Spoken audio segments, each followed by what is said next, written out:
Jim. I'd like to call to order.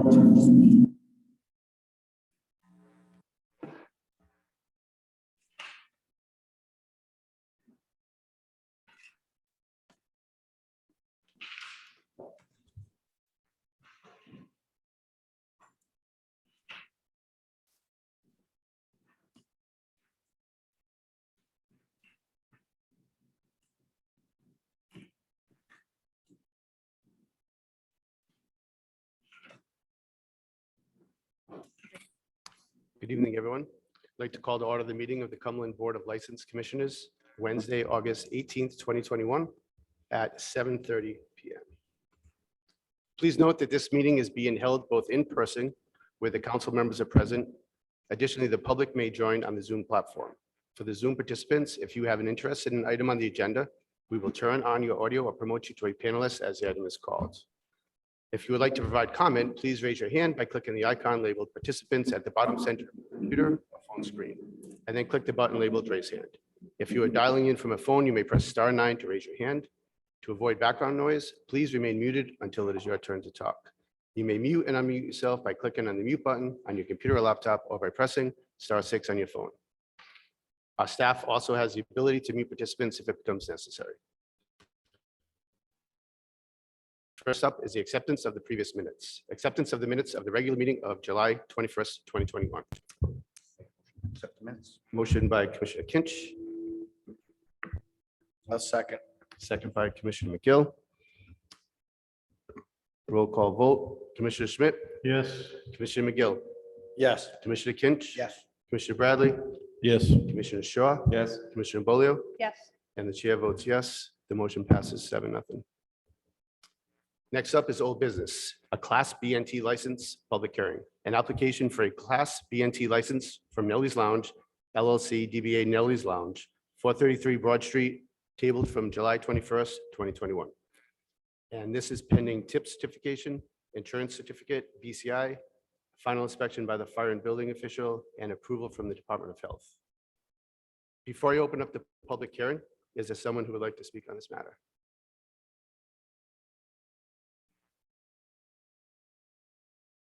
Yes. If you would please state your name and address for the record. My name's Daniela Rivera, 84 Boutwell.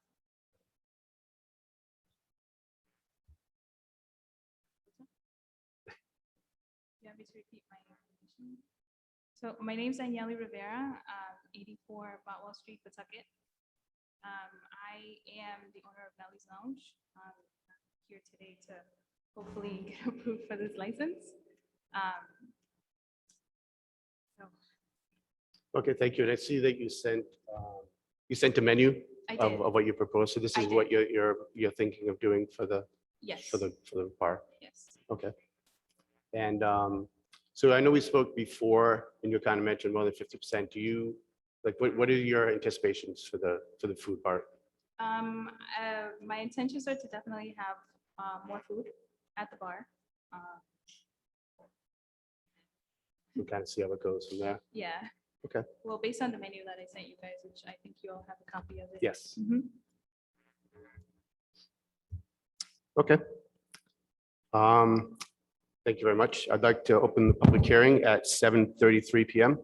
If there's someone who would like to speak in favor or against, please raise your hand and state your name and address for the record. Please go to the microphone. Rich Bastine, 24 Millersbrook Drive, Cumberland. Yeah, I oppose it. I'm just basing it off past experiences. I've owned the building at 421 Broad Street for the last 33 years. You know, over that time, I've seen a lot of bars come and go, but, you know, nothing's ever changed. You know, you get the patrons that come and go. Generally, the weekdays are quiet. On the weekends, you know, I end up going over there on weekends, you know, cleaning up beer bottles, picking up glasses, you know, seeing where people have urinated on the building, you know, trash all around, you know, and at night, you know, they're arguing out in the parking lots, you know, it's loud noises. You know, my tenants have had incidents in the past with, you know, patrons coming over and parking in their parking spot, you know, coming over to my property and parking in their parking spots, you know, and, you know, it's it's never gotten any better, in 33 years, every time someone moves in, plus the, the police are constantly there. Speaking with Joe, he went down to the police station to get the records, so for the last 10 years, I think he came up with 219. Last year in 2019, there was, over 100 calls in the month of August. So, it's like, building, 33 years that I've owned it, it's been hit twice by patrons.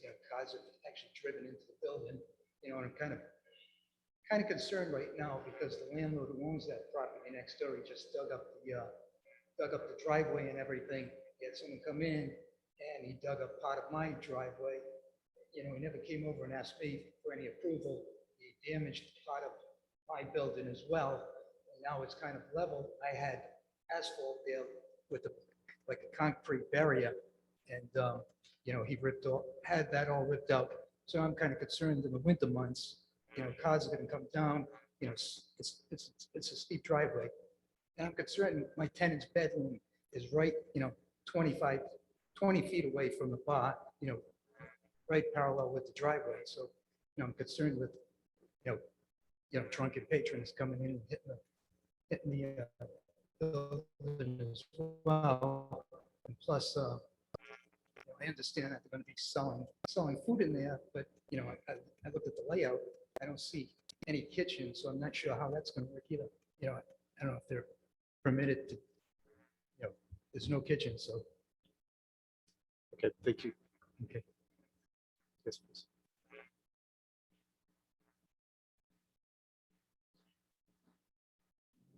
Hi, my name is Cecilia Contreras, and I live on 18 Stewart Street in Pawtucket. I'm a friend of Nellie's, and I do sympathize, I really do, but I feel like she shouldn't be judged for other past experiences. And like in hearing her out, she really does have a plan, and she's hoping to attract different customers, and hopefully that doesn't happen. And I feel like she should get that chance to at least try it out. Thank you. Mr. Cavallo?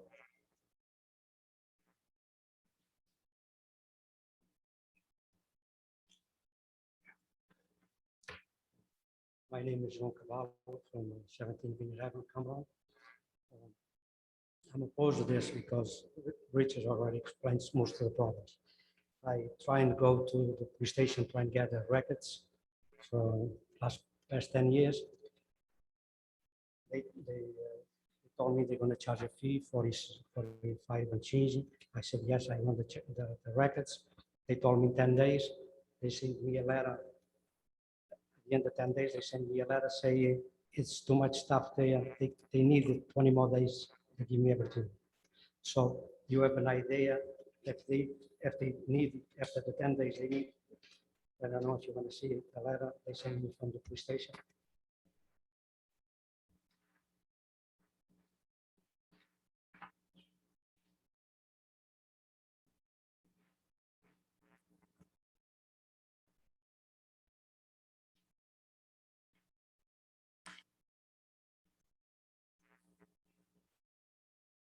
Okay, so this is saying that they would want additional time to get the full stuff. Because I heard it's 219 pages for report. I know it's a new owner. I understand that. We have, and all those years I owned that place, Mr. Richardson owns that place. We have all different owners, the problems still the same. I don't know what you guys are gonna do, but if you pass this license, please put some restrictions, not the outside, no food, no drinks, and some other restrictions in case the police continues to go there, then you guys can take the license away. But because it's 3 families in the parking lot, my side is it's 3 families, mine 3 families and 2 families, so it's eight on one side, around 8 families on the other side. It's a residential area, very close to each other. We got to keep them down. The noise, should be no music outside, no food, no drinks, and trying to keep them inside more we can. If you feel like pass the license, but trying to keep everything inside and with some restrictions, something like that, you guys can put the license. Please, you know, you guys about this, and this is nothing, because I know it's 219 pages together. If you postpone this, I'm gonna go get the full record. And have to pay because now I got the 20 days. I said, no, we might not go back because I told them, the first day I told them right away, I need this record in purpose to bring to the town council. And it was 2 days before the meeting, 20 days ago, make it work for me, so I said, well, 20 back. But now I got 20 days, I have to postpone it. I go get the full record so we can see everything is there. So please. Thank you. Madam Solicitor, I believe you spoke with the police chief? Or someone? Yes, Mr. Chairman, Mr. Cavallo called me 2 days, yesterday, I think. And he did complain about the APRA request. So I called the records keeper at the police station and I was able to get those 57 pages for you, which is the dispatch records. Mr. Cavallo came into my office this morning and we reviewed them. You can see that each page has a narrative of essentially the summary of the result of each incident. So, you know, it's totally up to you, but the 219 pages included these 57 pages. And as you can imagine, an incident report is probably 2 or 3 pages each. It's going to have a little bit more information, but again, it's totally up to you. I just didn't want to hold up the applicant, the council, or Mr. Cavallo if we could get you something that was reasonable for you to review. So that's what I did. So this includes every incident, just not necessarily in depth of what happened. Yes, Okay. there were 57 incidences in the last 10 years, and they are very briefly summarized. I mean, you have them. Thank you. They went there. 13,000. Yeah, thank you. Thank you. Mr. Gordon? Can I ask a question of the solicitor? So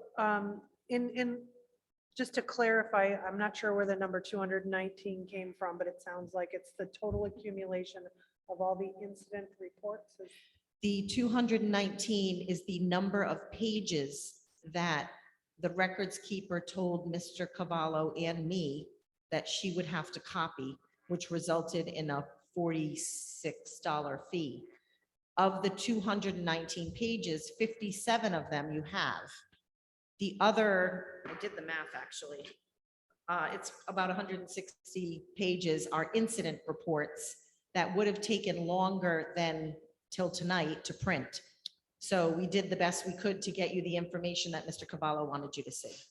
And the summary is there. And so there appear to have been roughly 57 calls initiated. Is that Yes. accurate? And if there was a circumstance, it is noted in the narrative that is on the page. So the police report gives a quick narrative to say buildings secured, unoccupied at this time, unoccupied at this time, unoccupied at this time, business checked, in compliance, closed, area checked, all appears to be in order at this time. So what that tells me is that there wasn't any issue that required follow-up police report? Is that Well, fair? maybe Mr. McGill could tell you more, but I'm just, it's a summary Right. of a But- dispatch. I mean, you have to do the surmising. I can tell you what I think, but I don't think that's appropriate. But yeah, there's a couple of entries at the top and at the bottom that talk about the result of the dispatch, right? Thank you. Yes. Right. So generally speaking, a police officer will go by an establishment that sells beer and wine and has to close at a certain time just to make sure that there's nobody left inside drinking in there and, till 2 or 3 in the morning when they should be shut down at 12. So what I took from that was, it seems to me on those, somebody went by and did a business check. Everything was good. It was closed and they just moved on. And the police officer pretty much initiated that just by calling in on his police radio saying, hey, I checked it. And it was quiet at the time and it was closed. That's what I got from those specific entries. And that was based on my read-through of this, not being a police officer. Most of the majority of the calls were either the bar was closed or there were no issues noted by the police officer. Yeah, I concur with that. Thank you. Is there anyone else that would like to speak in favor or against?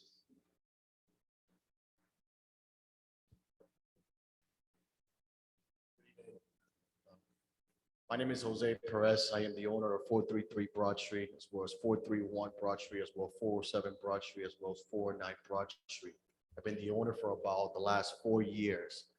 In addition to this, my mother owned the liquor license as well as the bar. Prior to that, we owned it for the past 4 years. I want to take a little bit of your time to walk you through the entire process and why we're here today. First, I do want to address every single concern that you do have, right?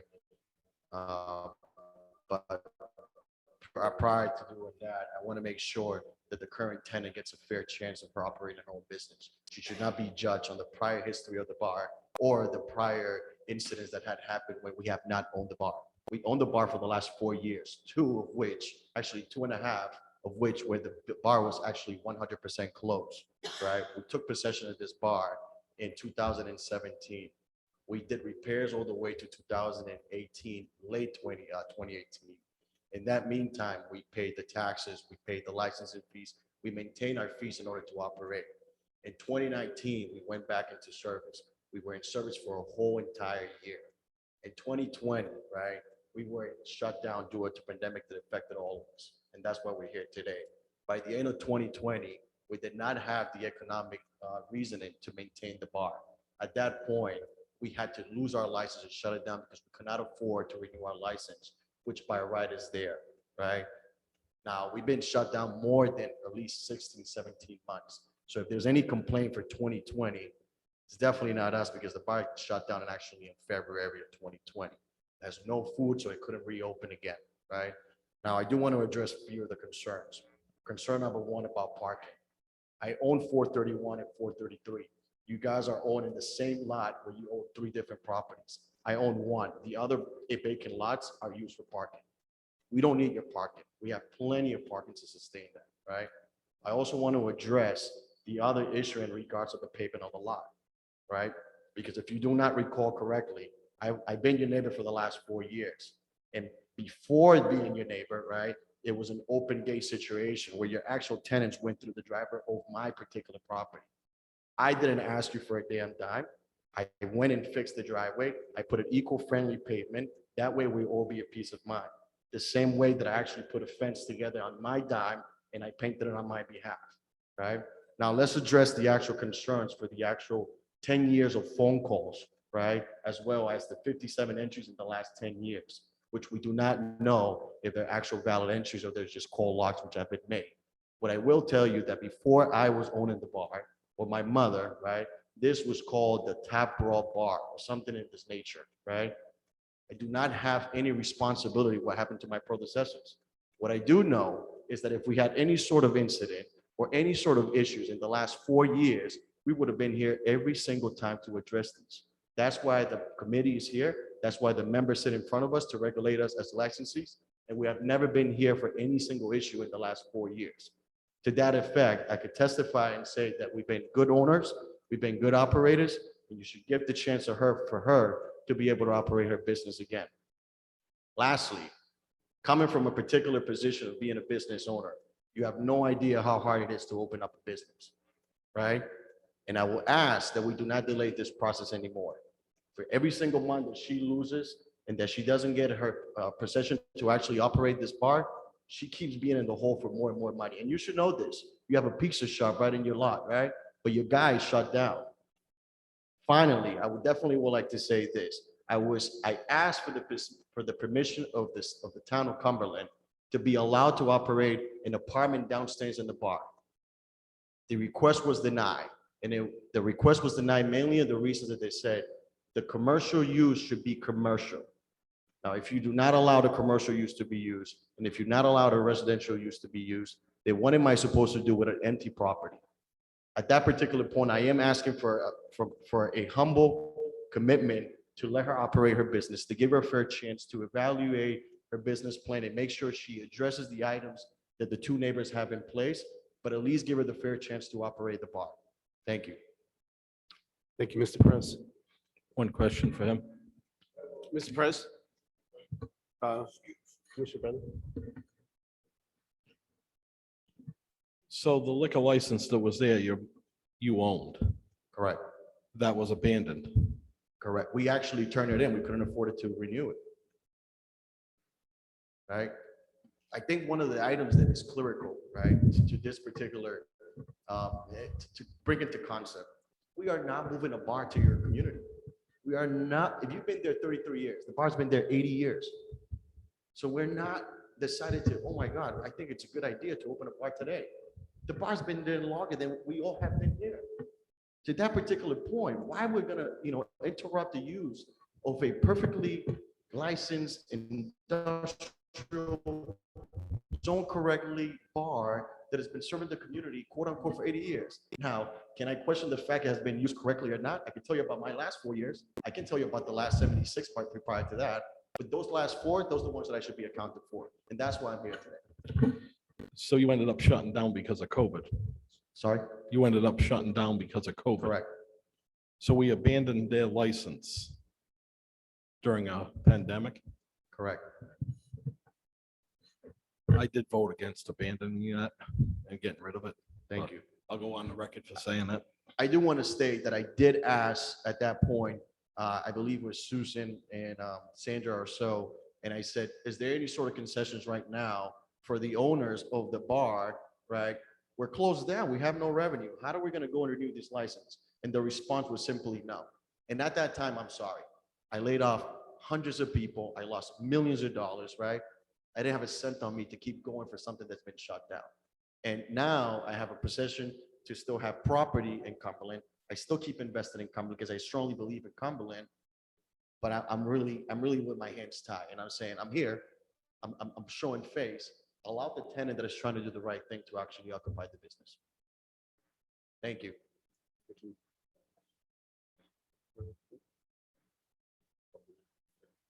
Commissioner Balio? So question for the mayor. So, or somewhat one of his administrators, is there a liaison, a business liaison, that if there are issues that need to be worked through as a town, whether it's something related to COVID or not, that we can work with the community? So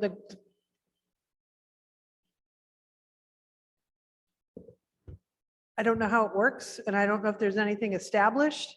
And if there's not, Am I good? Yeah. No, we obviously do not have on staff, an economic development director or so that's handled, sometimes handled inside the planning department, sometimes handled inside the mayor's office. My and pardon me, I don't recall, but I thought we did everything we could to help every liquor license holder in business last year. And if we didn't, then, that's on me. So, but and I'm not familiar with every liquor license law that the board, is charged to administer and execute, if you will. But so I don't think we don't have anybody on staff, but certainly I don't think, did you reach out to me at all? Because if you had reached out to me and I didn't do anything, then yeah, shame on me, but I don't recall that, but.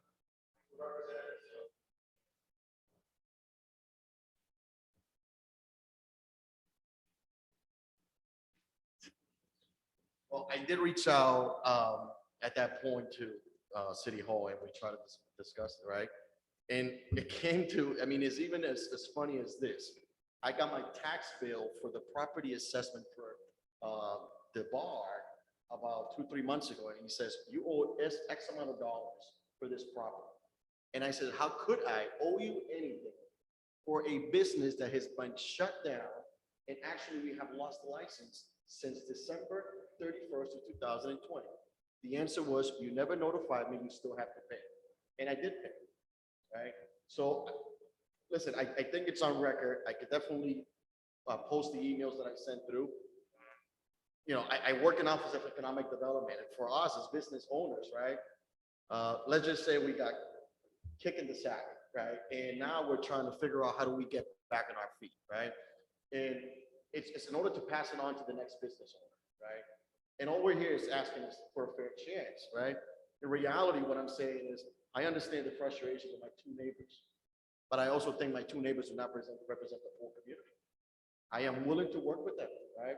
I am willing to make sure things get addressed, but it's not a fair chance for her if she doesn't get her liquor license based on the fact that two of her neighbors on the same lot are actually having discrepancies in regards how an 80-year-old bar is operating next to them. Yeah, well, I mean, please, I don't disagree with your assessment. I don't think it's fair to have anybody have to pay for, the sins of somebody else in the past. So, but we were talking about economic development and, I come from a small business. So if we didn't do right by you and, sometimes it's one of those things that, I'm not making excuses, but, the days go by and sometimes we miss one. And if we miss that, then really that's shame on me for that happening. But I do agree with your contention that, if you haven't had any violations, haven't been on the board, I have no idea why you'd be held responsible for those that came before you. So I apologize for not being as, as receptive as we should be because, any small business owner, I am aware that it is a difficult challenge, even in the best of times. So, and we should be there to help you. So apologize for that. Well, I thank you. And, just reflecting back to the same thing, it was a license that's been consistent. It wasn't a license that we are trying to come up with a new thing. Couldn't afford it. And at that time, we had all the measurements, and today, we're trying to do the best we can with the license that we always have. Thank you. Thank you. Yeah, so the reason I asked the question was kind of twofold. One of which, if we didn't respond in probably our best way as it related to COVID, then it's a lesson learned for us and we move forward from there. And, obviously, I think the administration has tried to be very attentive to that. But if we miss something, we miss something, and we acknowledge that. I would say secondly, if there are neighborhood issues that need some resolution, perhaps the town can have some protocol without us having to legislate it that more or less can say, here's how we can help you work together. Because the issue around a bar in the neighborhood isn't unique to some of the complaints that we've had. And I think we as a community need to be more proactive about being good neighbors, but also understanding that businesses can and are allowed to operate within the confines of the regulations that we set. So I think, it's maybe on the town to have some discussion with us as a committee about how can we do better about that too. So just wanted to note that. Thank you. Nice point. Thank you. Mr. Rowell?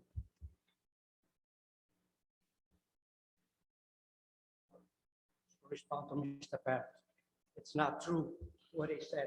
I'm saying to your face, because the month of August 2019 was 13 times they went there. So where's problems there? Plastic.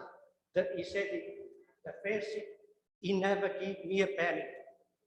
The old man for that property, I don't know, 6 years ago, he gave me $500 and I paid $2,800. So he never gave me that. Then he decided to paint my fence in his size the color he wanted. But I said, what are you doing over here? The guy said, oh, I'm going to talk to you now. Oh, I'm sorry. So he did it. And this size, he likes to do whatever he wants. Then the first time he got the license, he promised Mr. Maury, the previous mayor, he said he's gonna keep that clean, the parking lot all clean. It's a mess, like there, if you guys tomorrow drive by, you're gonna see a mess in the parking lot. It's not true with nothing he says. Thank you. Thank you. Excuse me. Is there anyone else that would like to speak in favor against Ms. Rivera?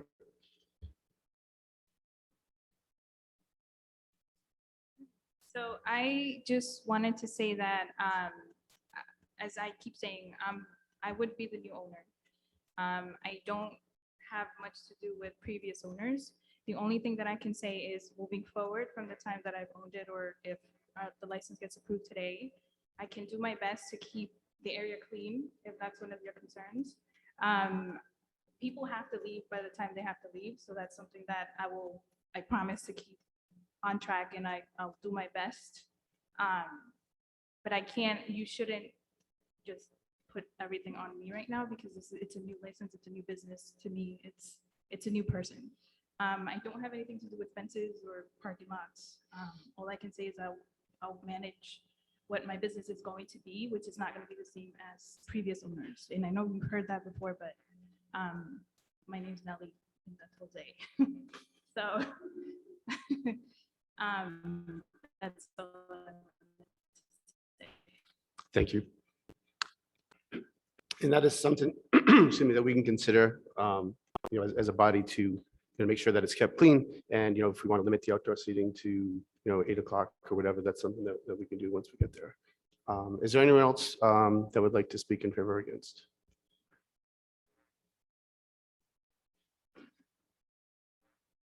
Ask one question about the food. How's the food getting there? Yeah, please. You get your exercise today? So the food is going to be prepared on site. There's actually a menu if you'd like to see it. Maybe you can come by.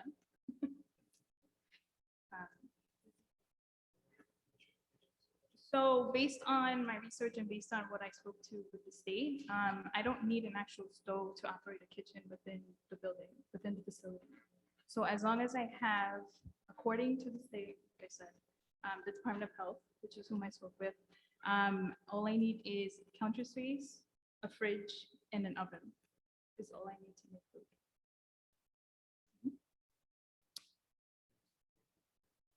food. There's already an area. Yeah. And this is pending the Department of Health signing off Yep. on this. This vote would be depending on the Department of Health signing off on this as well.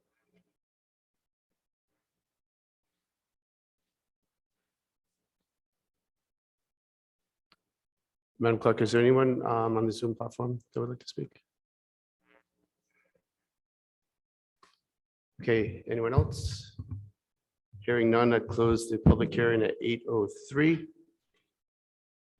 I'll leave questions and comments to the commissioners. Mr. Chair, Commissioner Shaw. thank you.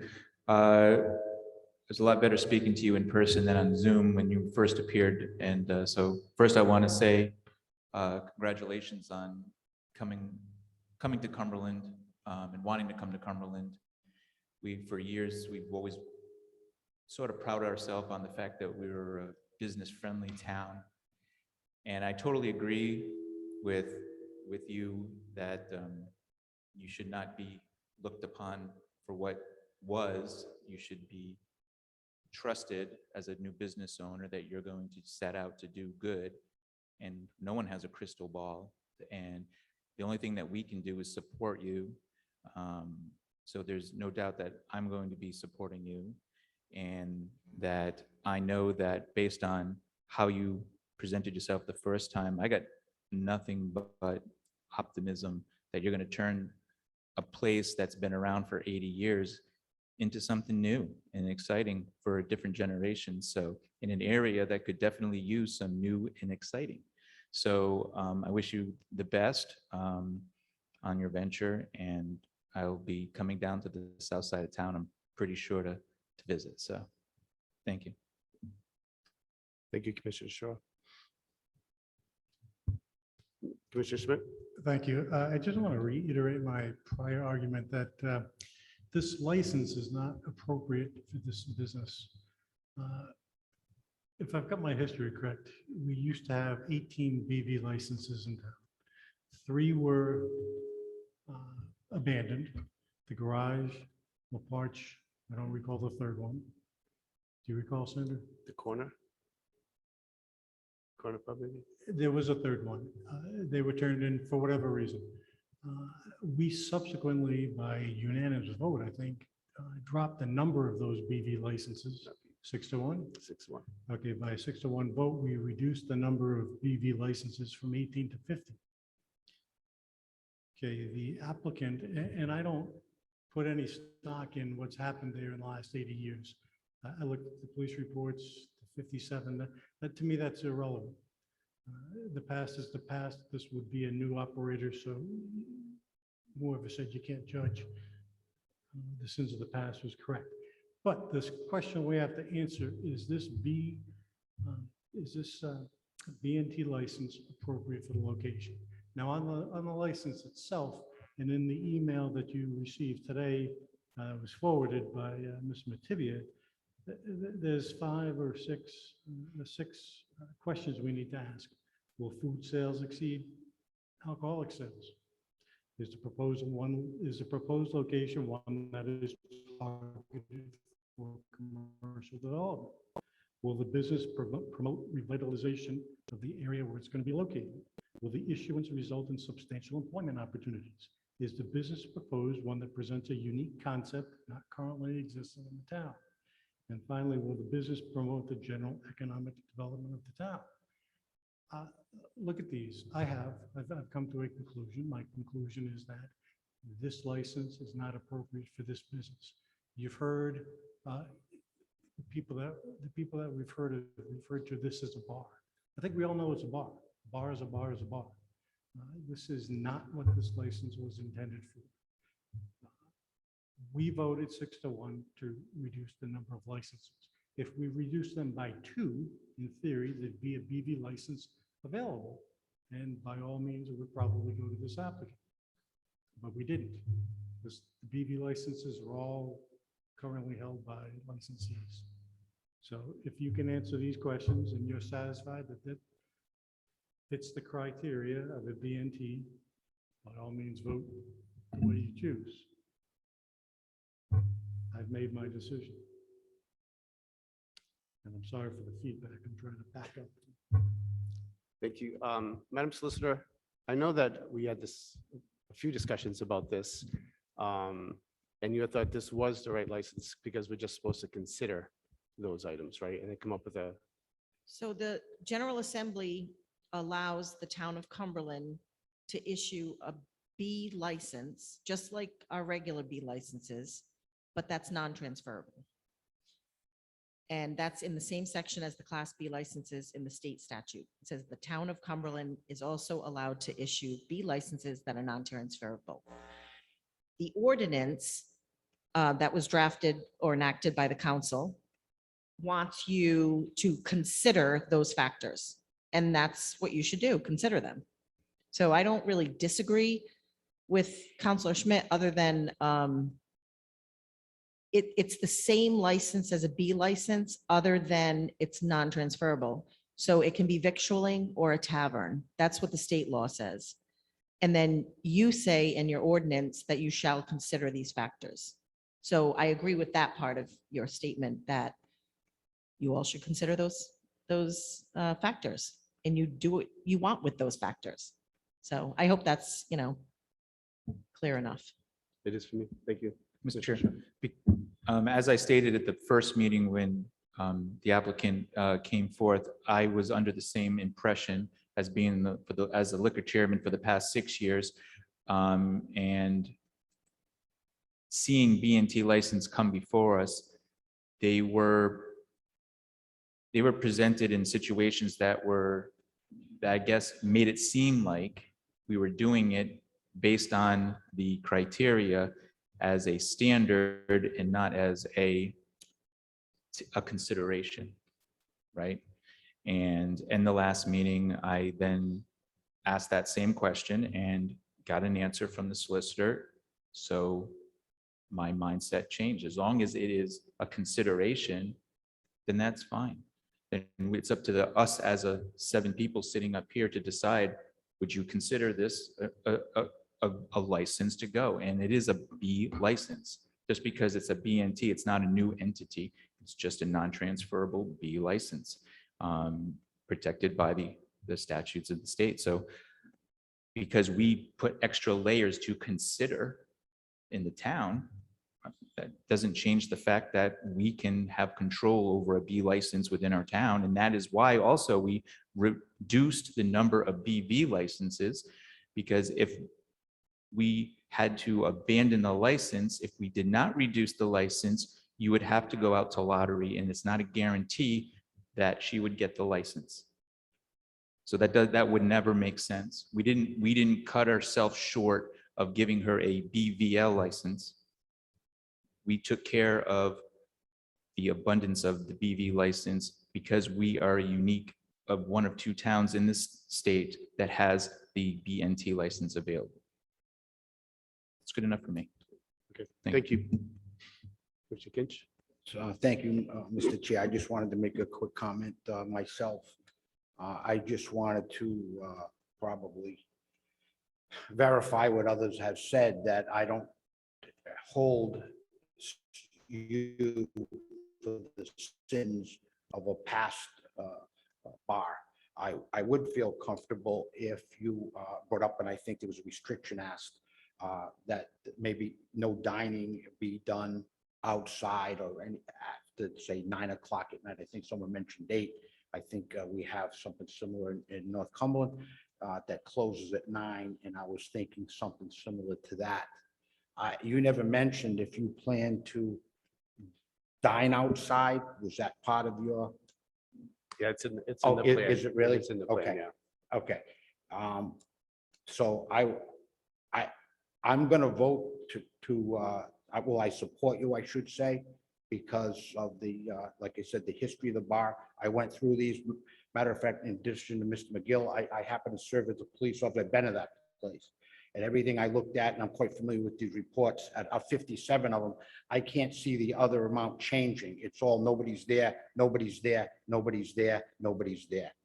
So I don't see anything in this report that says there were fights every other week, things thrown out. I will agree with them, that is tight quarters, as you know. And when people linger in that parking lot talking, it echoes. And people in the adjoining tenements have a right to keep their window open. So I'm sure you're going to police that aspect as well. But thank you. Mr. Polio? Just a quick comment. So I'm in support of this business opportunity. I do want to say, be a good neighbor, because it sounds like the neighbors aren't necessarily happy with the current proposal.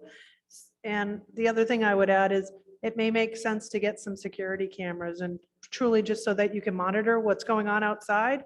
And if there's too much noise or something in the parking lot, maybe you can go and make certain that your patrons are being good neighbors too. So I'm willing to give this a try, and I wish you the best of luck.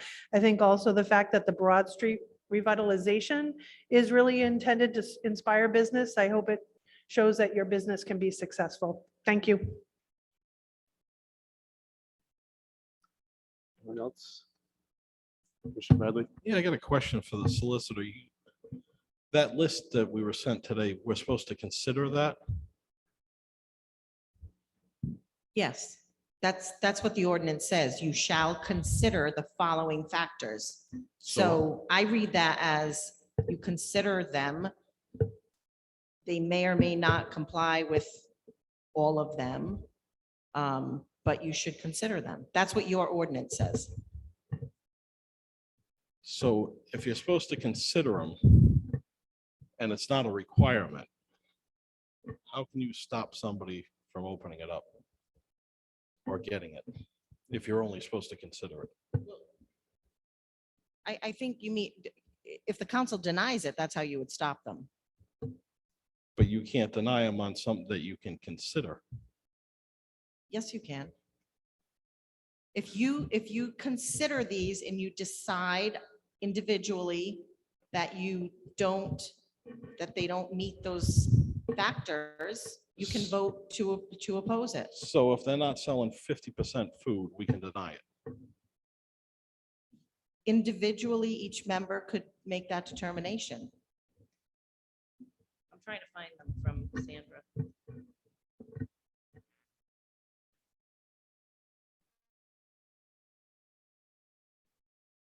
It doesn't say that they have to meet those factors. It says you shall consider those. So doesn't it set up a double standard if we don't agree with her business model, but the next person we do? There's 7 factors. You can take, like But- I said, you can take some of them, all of them. It's meant to be, I mean, I was on the council when this was adopted. I can give you history. We wanted to make sure that people couldn't sell their licenses. We wanted them to be non-transferable, and we wanted to give some parameters. They were meant to be very broad brush strokes on what we thought at the time a good business would be for the particular area. We have very different areas all around Cumberland, and those are the factors. I mean, you know, What it sets I up- look at them and I can see that in my individual opinion, they probably meet at least a couple of them. But if it's not required, doesn't that just set up double standards? No, I think it protects the town and it protects the council with whatever vote they make. That's what I think it does. I don't agree with that. You don't have to.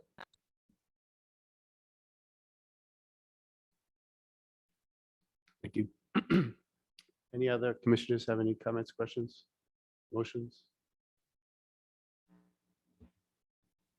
Yeah, I'll make a motion to approve the license. Did we want to put any? Okay. Okay, we have a motion. I'll second. Motion to approve by Commissioner McGill, seconded by Commissioner Shaw.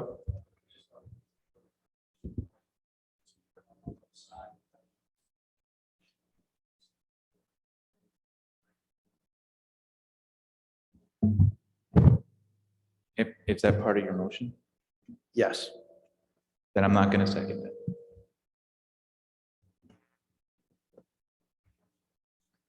So the motion was with the 9 o'clock for outdoors, and Commissioner Shaw is not seconding it now. So I can entertain another motion. If there's no second. Mr. Chair, should we have I don't want to take a vote on a license that will deny the license. I think we should vote to amend it first and see how that vote goes, and then take a vote on the approval of the license. If there's going to be a motion to amend the proposed, you know what I'm saying? Yeah. So the motion would be to amend this to have the outdoor 9 seating close at 9 o'clock. Right, and I'll second that motion. We'll get it to a vote. Okay. Madam Clerk, you got that? So we're going to amend it to 9 o'clock for outdoors limit. Commissioner McGill, seconded by Commissioner Kinch.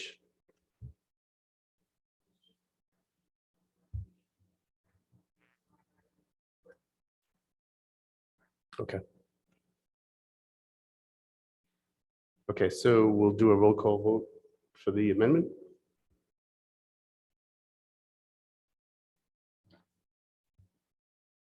Oh, she's looking. Okay. Just discussion real quick. Sure. Again, that. So I'm going to say that I will be not in favor of any amendments for the simple reason that we have a new owner here. And at any given time, the commission holds the right to call in any license applicant to have discussions we can impose anything going forward to make any changes to what is already granted to any other person this early in the game, to me, would not be setting the course right. That's just my opinion, and that's why I'll be not approving this. Fair enough. On the other, excuse me, I'm sorry, on the other side of that, if everything goes well, could we go the other way and remove it after? Are you asking me? Yeah, I'm just asking general. We can do whatever we want, right? So, You can do whatever you want, but I think setting that precedent right off the way is almost saying that she really needs to prove to us what has she done to not Right. be given that same opportunity as anybody else off the bat. That's all.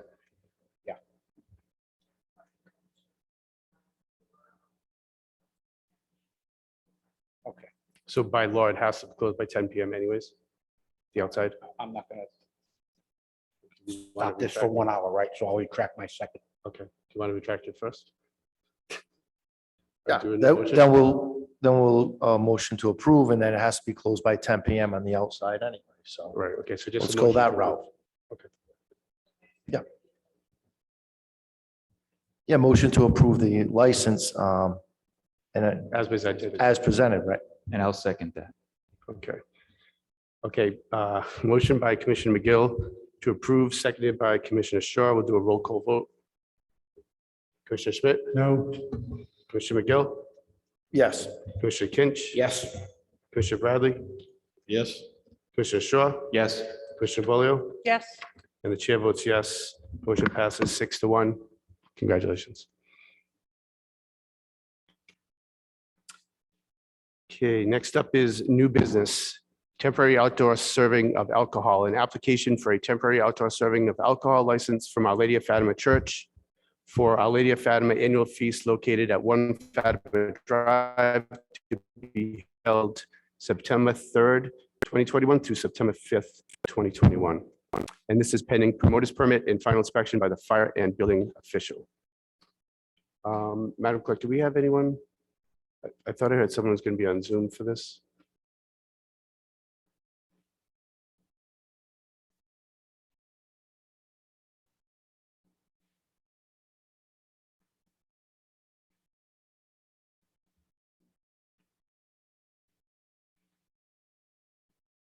Mrs. Fino, can you hear me? Can you see me? I can't see you, but I can hear you. Okay, hold on. All right, Now I see you. now you can see me and now you can hear me? Hello, yes. All right, I've been listening to, I've been here the whole time. I was listening to that previous. So again, my name is Dora Fino. I am a resident of Cumberland and a parishioner of Our Lady of Fatima and co-president of Our Lady of Fatima Annual Feast. So just like we have in the past, we were hoping to run an annual feast this year. It was actually very late organized only because we weren't sure what was going to happen with COVID. So we are hoping that this group will allow us and approve for us to move forward and hold the feast as we have in the past. We truly believe that this is something that brings the community together, and we are planning on taking all the precautions possible to not end up having issues as a result of it and related to COVID. We have completed all the paperwork. I have been in contact with both the police department, fire department, and EMS. I know that they are putting everything together. I spoke to Lieutenant David Rosa, who is working on putting a plan together from the police department. Obviously, it's all dependent on this being approved. Thank you very much. And I would assume you're doing similar to previous years? We The are same- doing, yes, we are Yes. doing similar to previous years where we're going to have a tent outside where most of the food will be served, and we'll have the stage. It'll be Friday, Saturday, and Sunday. Sunday will be closing earlier than the other 2 days. Thank you very much. Is there anyone that would like to speak in favor or against?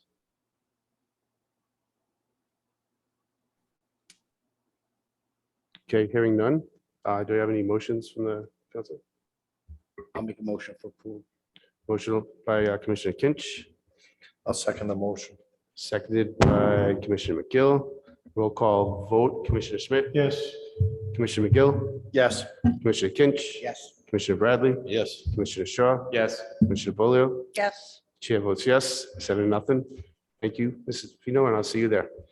Thank you very much. Thank you. I appreciate it. Bye. Bye.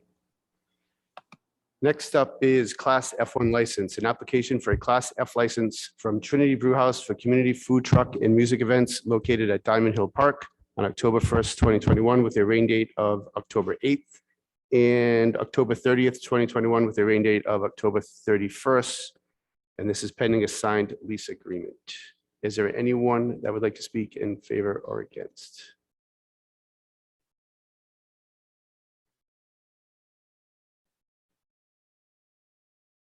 Anyone on the Zoom?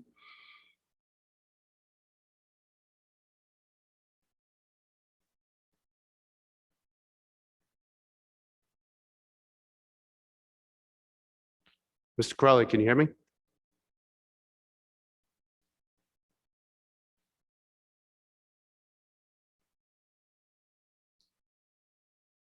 See his hands raised.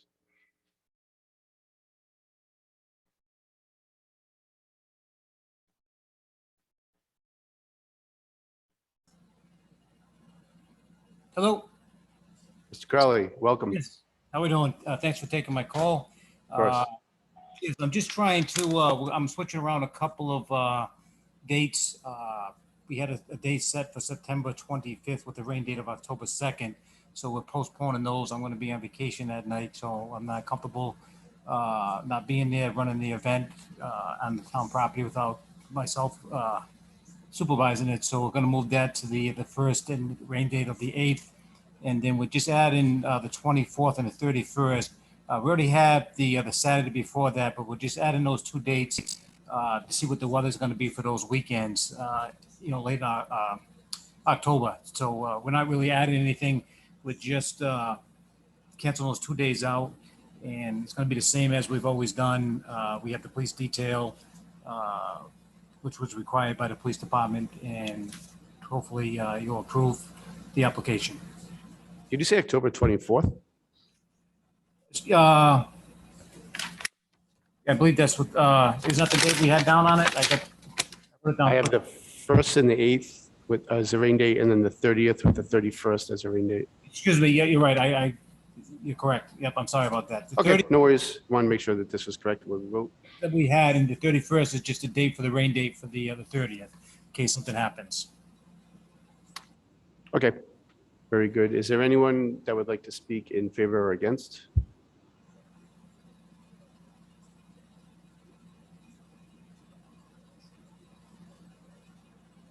Madam Clerk, do we have anyone on the Zoom?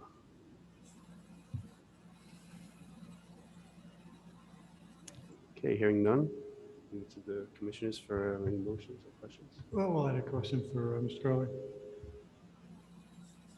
Yes. Like, were they here last year? Yeah, it's the same group what we've had for the food trucks all along. So like I said, all I'm doing is just canceling out the September date and adding the October date and just having the other date for a rain date, in late October.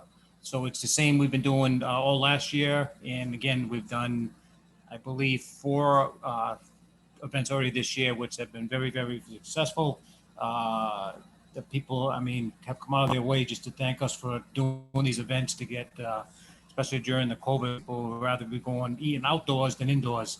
So it's been very popular, but it is the same exact group that we've used in the past. Right, but Mike, what we're considering tonight is the Class F license from Trinity Brewhouse, not the dates and all that stuff, just the liquor license. Yes, for that dates though. Okay, but have we had Trinity here before? Yes, they were here already 4 times this year. And I can't recall how many times we had them here last year, but we had them for all our food trucks last year. Okay, what are the parameters under which they operate with respect to where people can go once they buy something? They have to stay in the food area around the park area there. We do have a police detail watching it, which we haven't had any problems in the past. That was approved by the chief when we asked to have this done last year. We have abided by all his guidelines in that, general vicinity, with the food, everybody's eating and serving with the food. Okay, thanks. Thank you. Anyone else have any questions or motions? Mr. Chairman, I'll make a motion for approval. Motion approved by Commissioner Kinch, I'll second the motion. seconded by Commissioner McGill. Roll call vote, Commissioner Schmidt, Yes. Commissioner McGill, Yes. Commissioner Kinch. Yes. Commissioner Bradley, Yes. Commissioner Shaw, Commissioner Bolio, Yes. and the chair votes yes. Passes 7-0.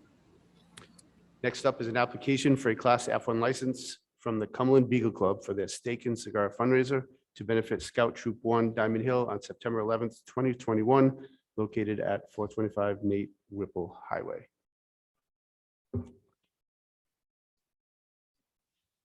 Please state your name and address for the record.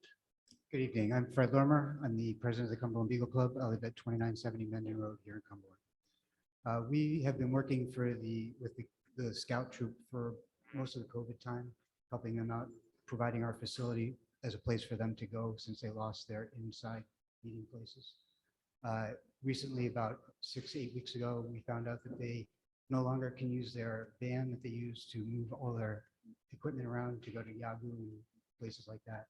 So we decided that we would help them do a fundraiser to raise funds to buy them a new trailer to facilitate going forward to help them out. And in doing so, provide the facility and the expertise in having run past events at our facilities to do that. So this event, we expect it's going to be a first-time event. We're hoping to have in the neighborhood of 150, maybe top end 175 people, which we've held in the past. Hasn't been an issue. We plan on having tip certified servers there as always, and controlling the facility as we've always done. In the 20 plus years we've been holding our annual game dinner, we've never had any issues in the past. So we don't expect anything to go wrong this time around. Thank you. Yep. Anyone else like to speak in favor or against? Any questions or comments from the commissioners? Motion, Commissioner Bolio? I would make a motion to approve, but also add the comment of, I think that's very generous of you to offer a fundraiser for the organization. Thank you. Agreed. Thank you. Motion to approve by Commissioner Bolio. Second by Commissioner Shaw. Roll call vote, Commissioner Schmidt, Yes. Commissioner McGill, Yes. Commissioner Kinch. Yes. Commissioner Bradley, Yes. Commissioner Shaw, Commissioner Bolio, Yes. and the chair votes yes. Passes 7-0. Next up is an application for a Class F1 license from, oh, never mind, that's what we just did. Next up is public comments. Anyone wishing to speak? No, you got, it's the game dinner is different. It's the second one. Same place. Oh, okay, that was my confusion. Okay, let's do this again. Application for a Class F1 license from the Cumberland Beagle Club for the annual game dinner on September 13th, 2021, located at 425 Nate Whipple Highway. Mr. Murr. There is one correction. The game dinner is supposed to be on the 19th, Sunday, not the 13th, I believe is on Monday. The 19th, thank you. But this is going to be the same event we've had for the last 20 plus years. Carbon copy. The only issue we're having right now is with the COVID thing. I think people are a little gun shy and coming back out and meeting. Our ticket sales are way down.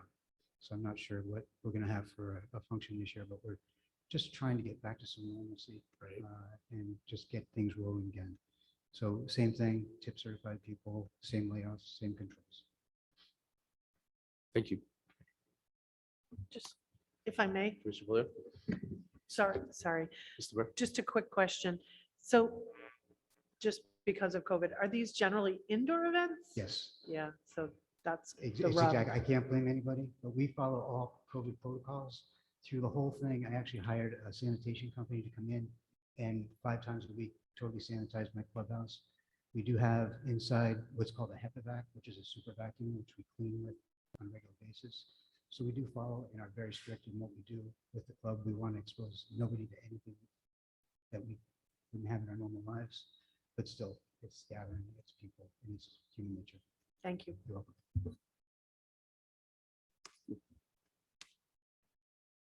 Anyone else? Any motions, comments? Motion to approve. Motion approved by Commissioner Bolio, Second. second by Commissioner Shaw. Roll call vote, Commissioner Schmidt, Yes. Commissioner McGill, Yes. Commissioner Kinch, Yes. Commissioner Bradley, Yes. Commissioner Shaw, Commissioner Bolio, Yes. chair votes yes, passes 7-0. Good luck. Thank you. Next up, public comments. Anyone wishing to speak should state their name and address for the record. Anyone for public comments? Anyone on the Zoom call, Madam Clerk? No. Okay, hearing none, looking for a motion for adjournment. Motion to adjourn at 8:35 by Commissioner Shaw, seconded by Commissioner Kinch. Roll call vote, Commissioner Schmidt, Yes. Commissioner McGill, Yes. Commissioner Kinch, Yes. Commissioner Bradley, Commissioner Shaw, Commissioner Bolio. Yes. Chair votes yes, we adjourn at 8:35.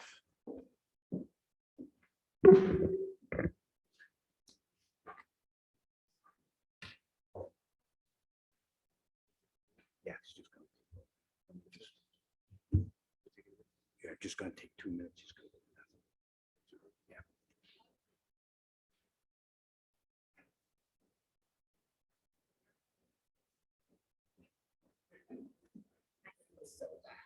For what?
Okay.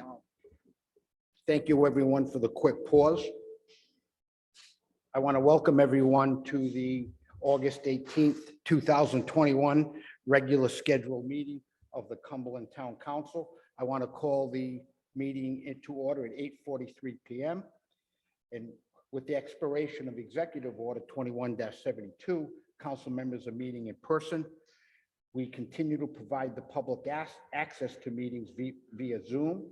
To participate by Zoom, if you have an interest in an item on the agenda, we will turn on your audio or promote you to a panelist as the item is called. If you would like to provide comment, please raise your hand by clicking the icon labeled participant at the bottom center of your computer or phone screen. And then click the button labeled raised hand. If you are dialing from a phone, you may press *9 to raise your hand. To avoid any background noise, please mute yourself until it is your turn to talk. You may mute and unmute yourself by clicking on the bottom button on your computer or laptop by pressing *6 on your phone. Our staff also has the ability to mute if it becomes necessary. Item 2 is the Pledge of Allegiance. Please stand. I pledge allegiance to the flag of the United States of America and to the republic for which it stands, one nation, under God, justice for all.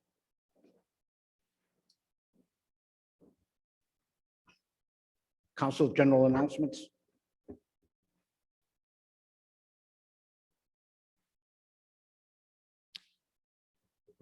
No general announcements. Hearing one, I do want to welcome school committee member, Mr. Collins here. Thank you for attending. Okay, next on the agenda is our consent agenda.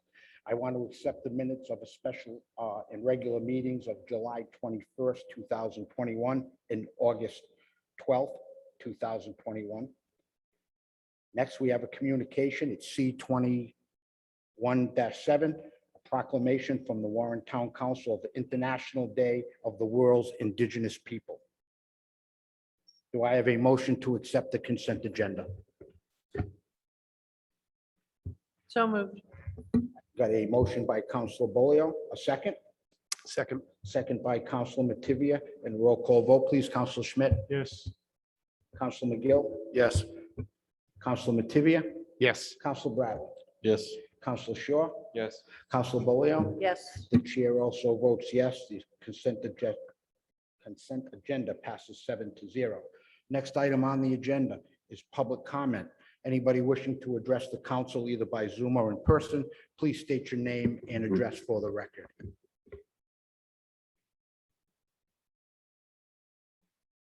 Just give it a second. Nothing on Zoom.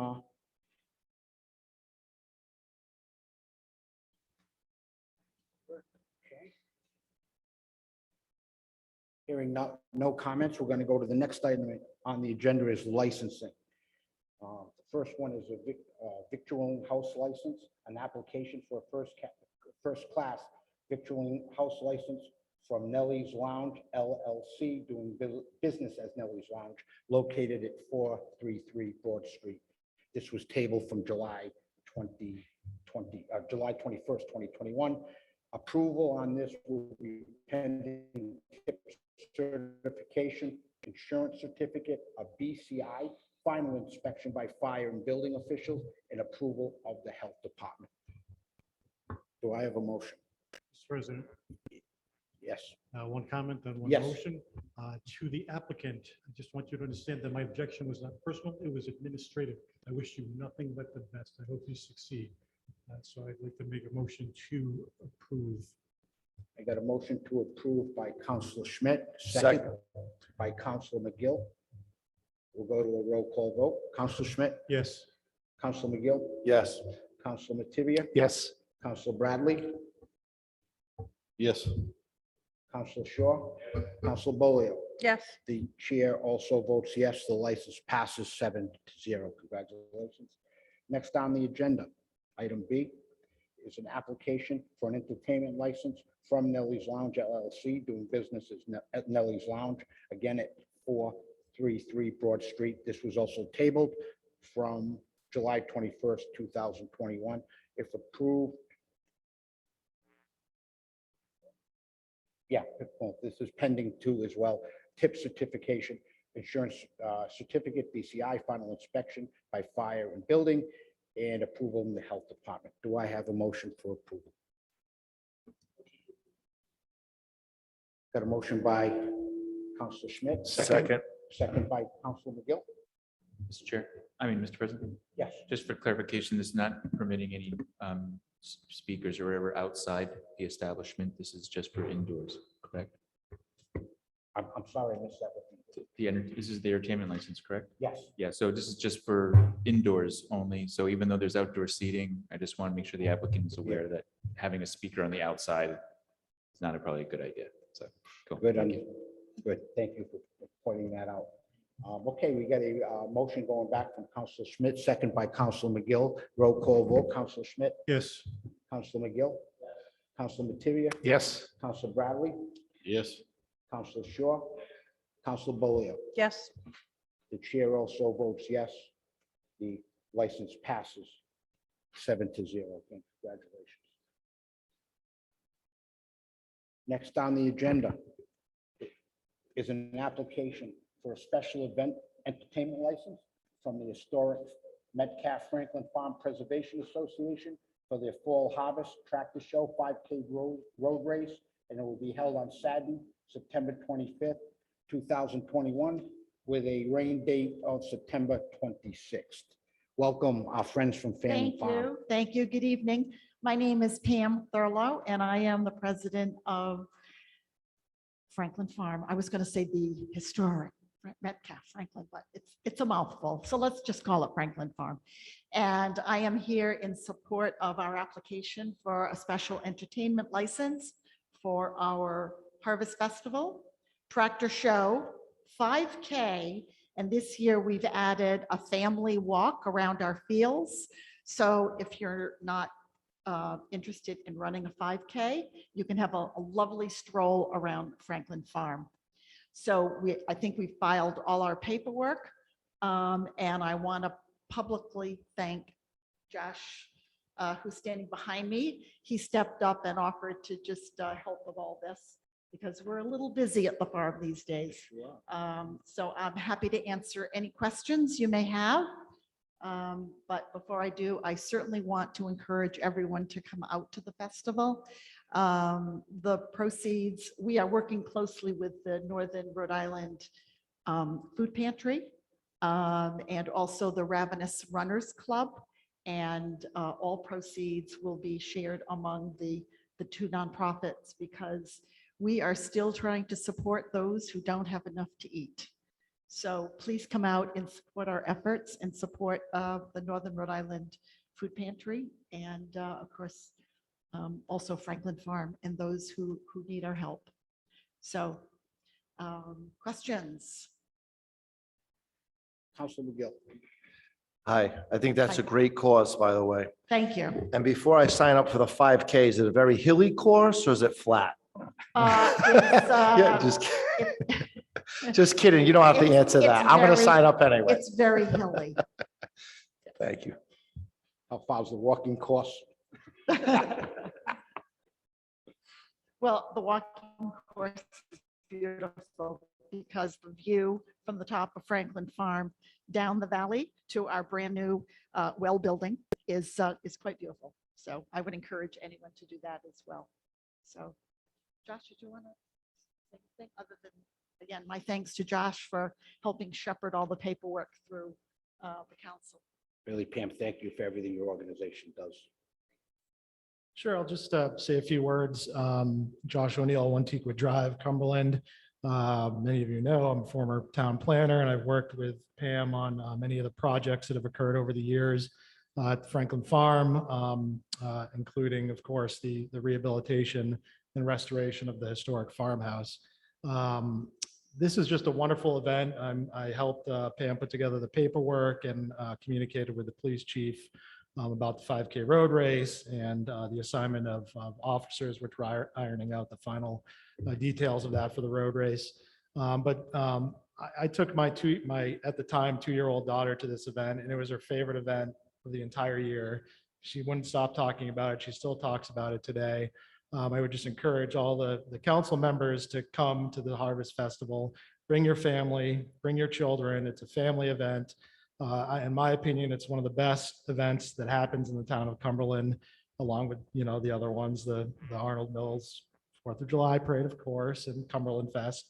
But there's just a lot of great activities. There's farm animals, there's food, good food. You can bring your kids on a hayride all over the farm.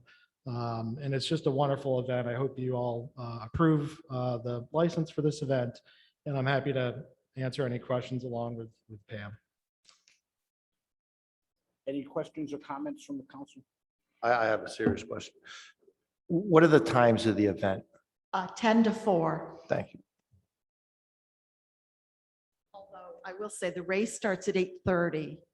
So just in case.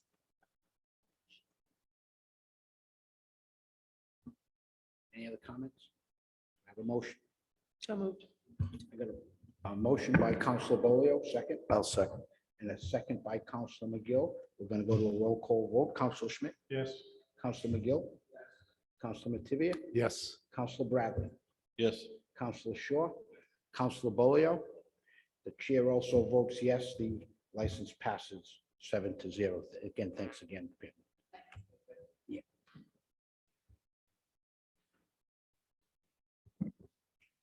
Okay, moving to the next item on the agenda. We have an application for a special event entertainment license from Cumberland Professional Firefighters, Local 2722, for the annual Touch a Truck event to be held at Diamond Hill Park on Sunday, August 29th, with a rain date of September 11th.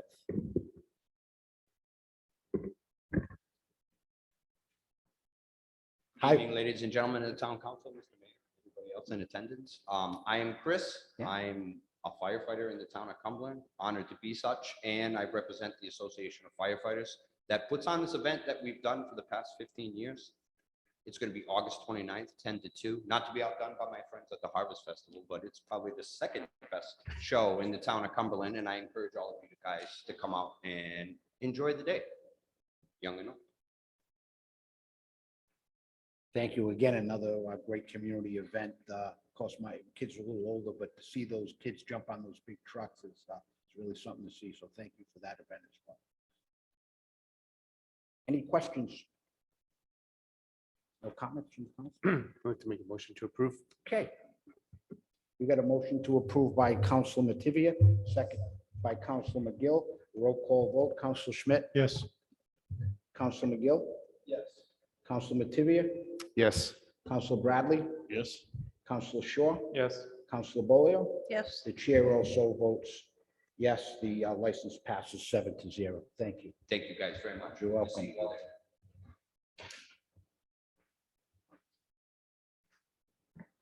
Next item on the agenda. We have an application for a special event entertainment license from Our Lady of Fatima Church of Our Lady of Fatima. It's an annual feast located at 1 Fatima Drive. That will be held on September 3rd with through the 5th. Okay, September 3rd through September 5th, 2021. Upon approval, it'll be pending the promoter's permit and the final tent inspection. Does Ms. Fino want to talk on that or no? Okay, so we'll go to any comments or from the council? Comments or motions? Motion to approve. I got a motion to approve by Councilor Mativia, second by Councilor Shaw. We'll go to roll call. Councilor Schmidt. Yes. Councilor McGill. Yes. Councilor Mativia. Yes. Councilor Bradley. Yes. Councilor Shaw. Councilor Bolio. Yes. The chair also votes yes. The license passes 7-0. Next on the agenda is an application for a special event entertainment license from Cumberland Parks and Recreation for community food truck and music events located at Diamond Hill Park on October 1st, 2021, with a rain date of October 8th and on October 30th, 2021, with a rain date of October 31st. Mr. Crawley still with us?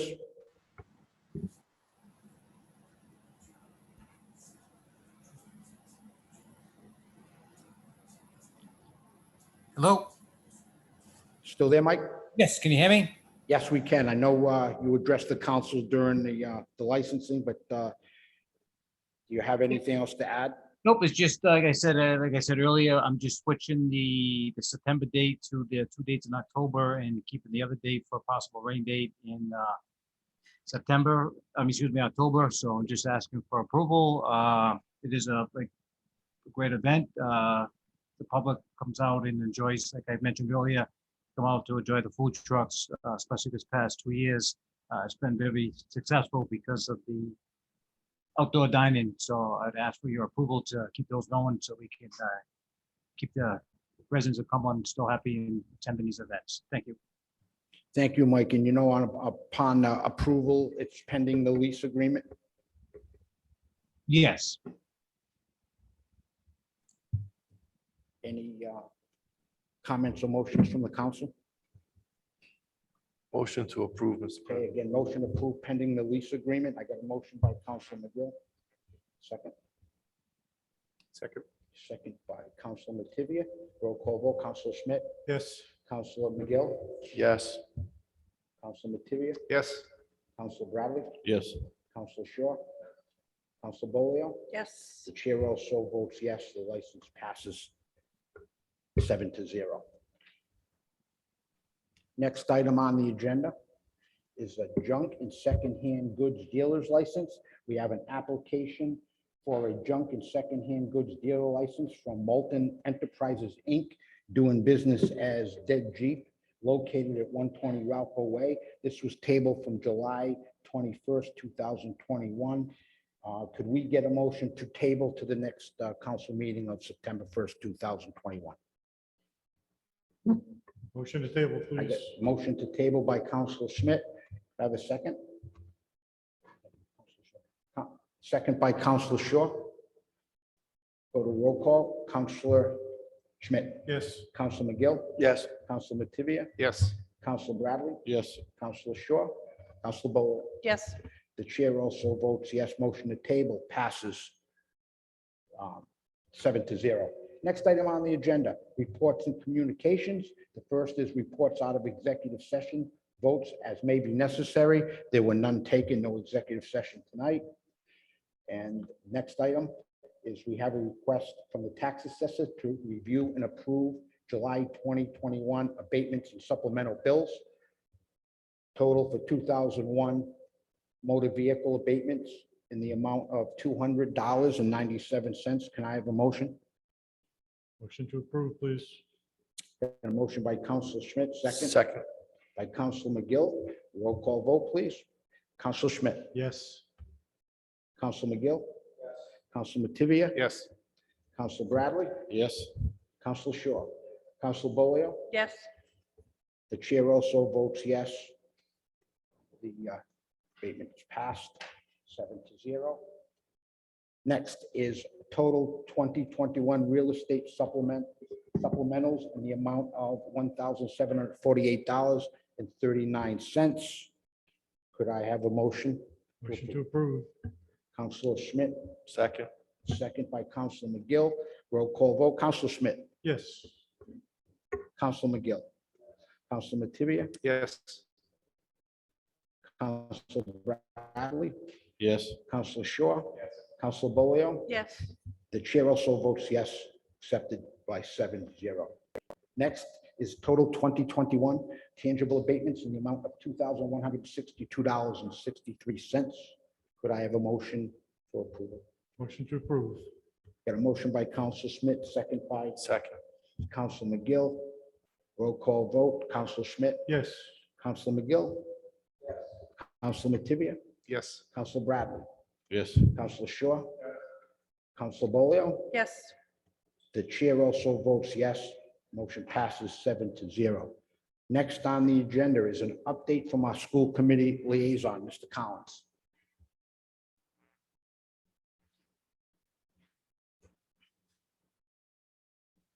Good evening. Place looks great. I told Mr. Mativia this earlier, so it's nice to be back, everybody. And I want to thank Mayor, Mr. President, esteemed council members for inviting us tonight. Can you hear me okay? Yeah, just a little Um, closer, I think. I'm sorry. Dennis. Can you hear me? So you gotta be close on that, right?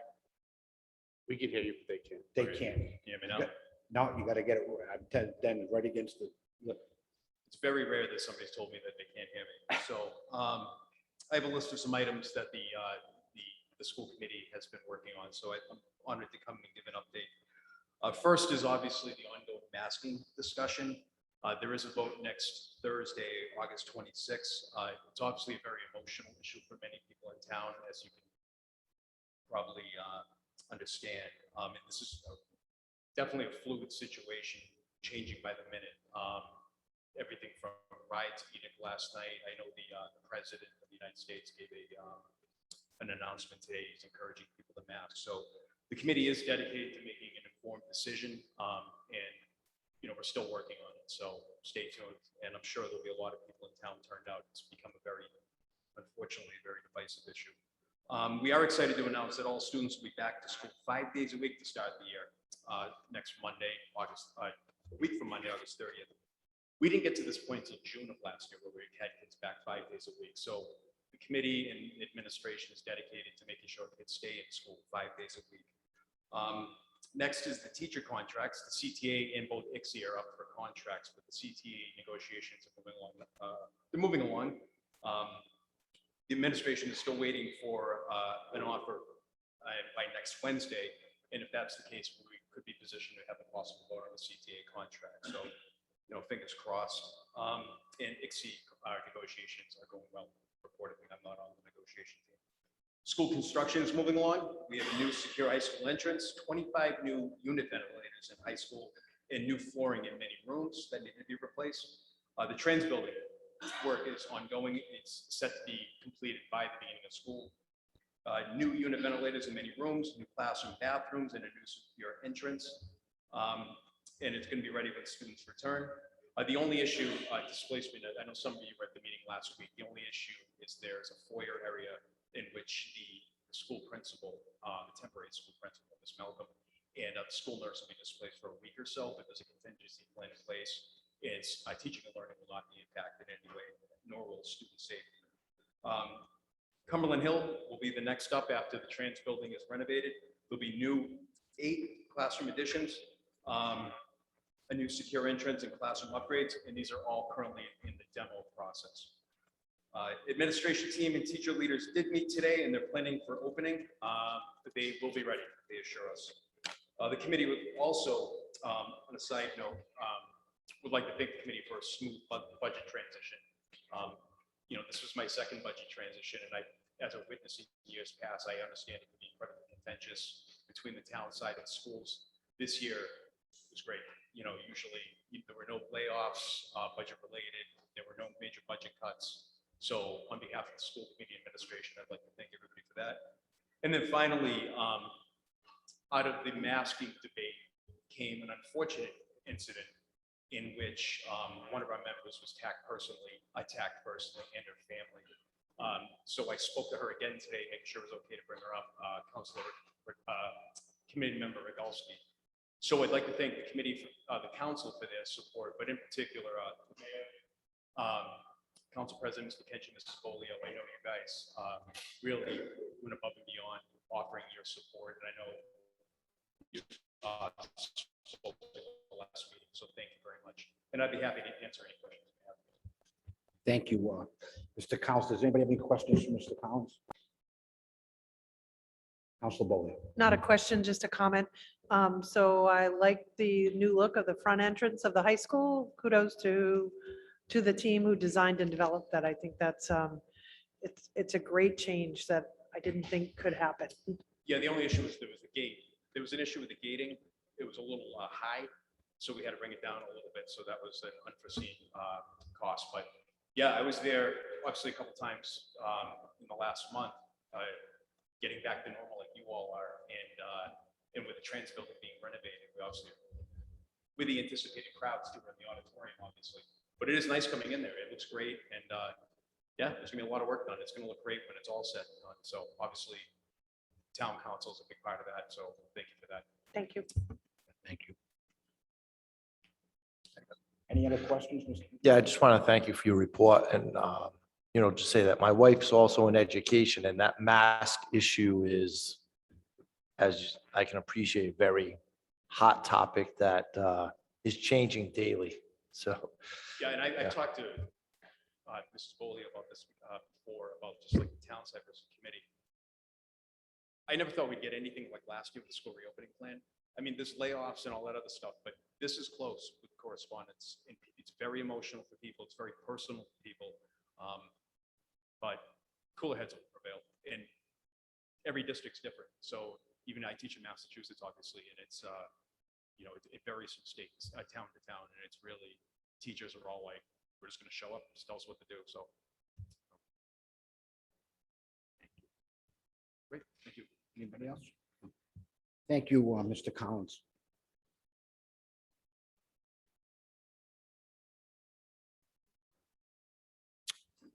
Next item on the agenda is monthly quarterly financial reports ending July 31st, 2021. Budget to actual. Mayor, did you want to have any comment on this, or the finance director on Zoom or anything? I think Gene is on the call, but obviously at this point, the fiscal year 2022 has just begun, and so anticipating a possible question, you'll notice on the check register that the first date was 7/21/21. That's because we didn't write any checks before 7/21/21 due to the new to our financial software. So it's not that we are not presenting all the checks that were written. None were written before July 21st, 2021. So that's the explanation for that. Obviously, any of the finance reports are, just beginning. So I'll take any questions though. Any comments or questions for the mayor from the council? Council Bowe? Just to comment on the finance report. So as it's been adjusted and transitioned to the new status report, I think it's great. Just a question that I don't know if you or the finance director can answer. Are there other reporting capabilities that are available? And what I mean by that is, something a little bit more graphical. And so that if you were looking for something to target, like, are we at 60% of something? Is there a visualization tool that's available within it? Yeah, I'm not sure if there is or there isn't, but historically there was always that front page that, I know, we do things because we've always done them. Yep. But I personally, if you found that helpful, we could recreate something like that. I'm not so sure but we can do whatever the council feels is appropriate and would like to have. But I've had some discussions with the finance director as to kind of a new type of report. I mean, to me, the budget to actual and the actual check register, that's where all the magic happens. But if there's something that you'd like to see, just let us know. But we are looking to do, something a little more glitzy than what you've been getting the last 6 months. It's coming along nicely. Thank you.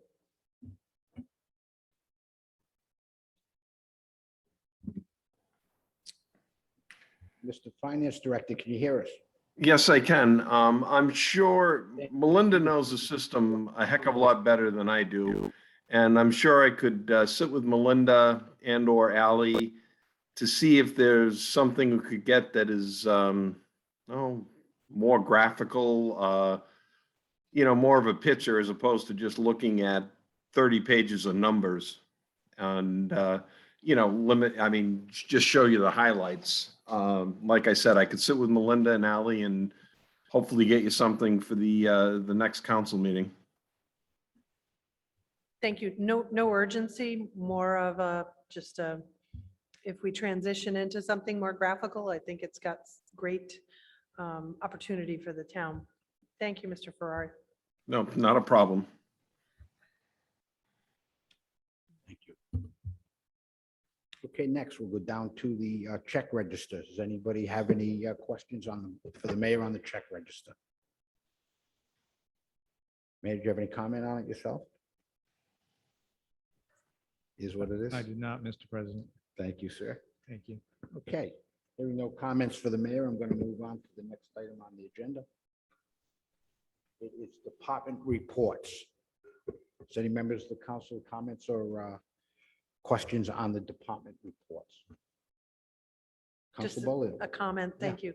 So appreciate the reports as always and wanted to extend appreciation to the planning department for the $100,000 grant for Valley Falls Lonsdale Economic and Social Equity Development Plan grant. We look forward to hearing more about that. Thank you. Thank you. Any other comments? Okay, hearing none, we're going to move on to the next item on the agenda. The next item on the agenda is old business. We have an ordinance for public hearing, 21-15, an ordinance authorizing the placement of no-through trucking signs on Second and Vivian Avenues. This was tabled from July 21st, 2021. I'll open the public hearing at 9:14. Councilor Schmidt. Earlier today, the ordinance subcommittee met on this ordinance, and by a vote of 3-0, we recommended, we did not have a recommendation to the full council. Hopefully, you've all received, and it's part of this agenda, a memo from Traffic Officer Bannister regarding this. And the sponsor of this ordinance is Mr. Shaw. I don't know if you have any comments. Thank you. So just to remind everybody where this came from, the sign has been on Vivian Street, Vivian Ave for some time. And a constituent reached out questioning traffic that's going through, even though the sign was posted, which led to the fact that there was nothing on the books that ordained this sign as being anything enforceable. So as Mr. Officer Bannister pointed out in his letter, he doesn't see that it's being used as a throughway, which is fine. It doesn't give a recommendation one way or the other. I was asked if we wanted to pursue still the ordinance, and I feel that on behalf of the constituent that understands that trucks do business in the neighborhoods of Woonsocket, that they do come through from Cumberland side, and the laws that protect trucks from actually doing their jobs. You know, the fact that whether the sign remains up or down, it's really up to us up here. And I know that back in the day, because I've been where I lived for almost 22 years, I've used that way as a throughway just in my personal vehicle. So I know that it's perceived. It might not be actually factual a shorter way based on Officer Banner's report, but when you're stuck on that line waiting for 99, believe me, it seems like it's a quick way to cut through. So, yeah, so I'll leave it in the hands of the vote to whether or not it passes or fails. Thank you. Mr. President, Yes. I just want to point out that I understand that, and we've all had constituent requests, but Mr. Bannister, Officer Bannister, indicates that this ordinance would be unenforceable, and I have a problem passing an ordinance that is unenforceable. So I just wanted to make that comment. Any other comments? I do Chair would like to make a comment himself. I went through a very similar thing on Abbott Run, and you know, again, it was the same argument that it was unenforceable. I know what you're in the middle of, but unfortunately, it was just unable to be enforced. Okay. Mr. President, yeah. Was there a no through trucking sign up on that? No, there was not. We were So- trying to get it because of temporary. I actually went to the trucking company. It was the good thing, what I experienced is it went away. Sure. When the work stopped, the trucks stopped going, and the last time I talked to Officer Bannister, it's been better. Yeah. Right. I think But the you're fact right. that the sign has been up for so long, really, it's very confusing just like what we're going through with the 15-mile-an-hour signs that are in the town. It's very confusing. So I just, and I wanted to have its due process. Absolutely. Thank you. Anybody wish to speak on behalf of this from the public? Anybody on Zoom? Oh, sorry. Just a Oh, I'm question. sorry, Con- I was- Yeah, it's a question, I think, for the solicitor. As it relates to no through trucking, is that something that the council has to legislate each time?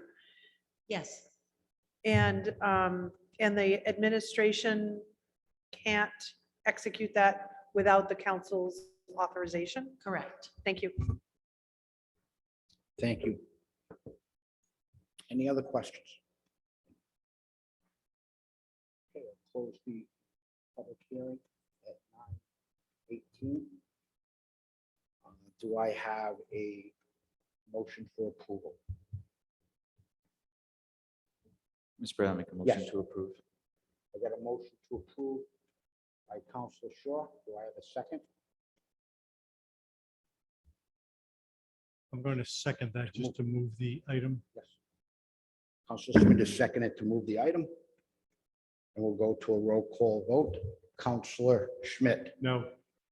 Counselor McGill, Counselor Mativia, No. Counselor Bradley, No. Counselor Shaw, Counselor Bolio. No. The president also votes no. The motion fails 6-1. Okay. Next item on the agenda is 21-16, an ordinance amending the salaries of executive staff and other positions. This is presented by the council president on behalf of the administration. I'm going to open the public hearing up at 9:19.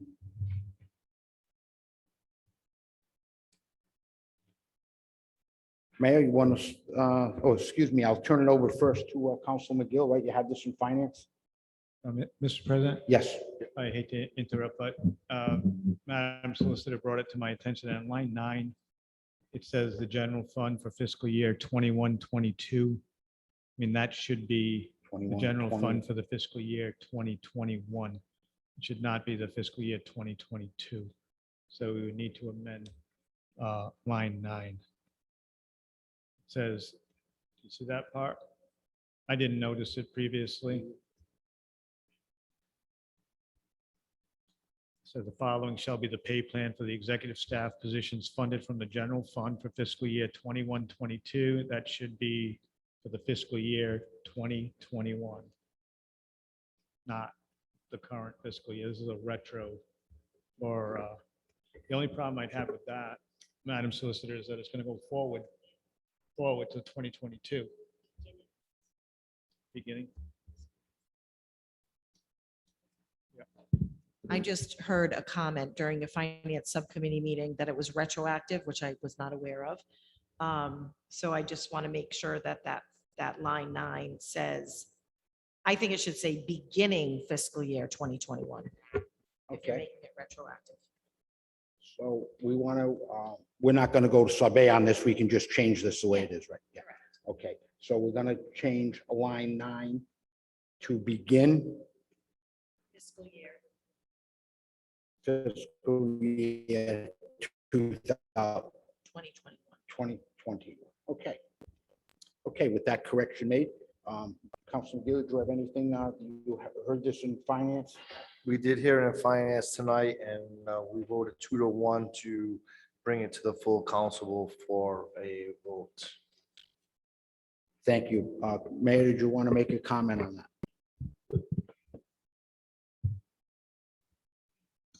Am I on now? Yeah. Yep, this is, as I said at the Finance Committee, this is really just to put all town personnel pretty much on the same footing. There was 2 collective bargaining agreements that, effectively were 2% increases, and ordinance 21-16 is a 2% increase for those members who are not part of the collective bargaining agreements, just to try to make it as as even as possible. It is retroactive for, back from July 1, 2020. And it is not, it is for those members of the staff that are currently employed, is not retro back to those who are no longer employed, those department heads who are no longer employed by the town. And respectfully ask passage of 21-16. Thank you. Thank you. Before I turn it over to the public, are any questions of the mayor from the council? Here. I'm sorry, Council Bradley? Now, Mayor, the collective bargaining agreements, they're all under contract now? They're under contract for June 30th, 2021. So so any date after June 30th, 2021, they're not under contract. And how many of these employees that are getting raises have been here less than a year? I didn't hear that one. How many employees? How many employees are getting raises that have been here less than a year? I don't know that number.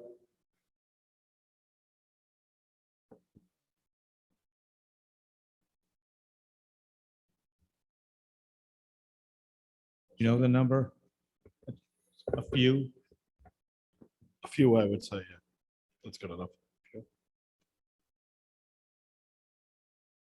And remember, it's, although in many cases it is going to be the number, line 11 is not to exceed the amounts shown. So in some cases it will not be the number, but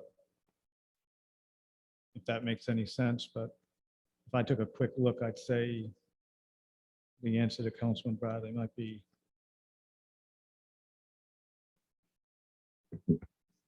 two, maybe one. Yeah, one or two, I think. But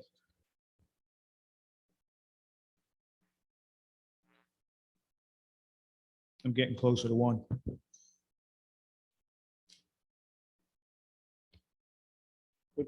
Any other questions from the council before I open up to the public?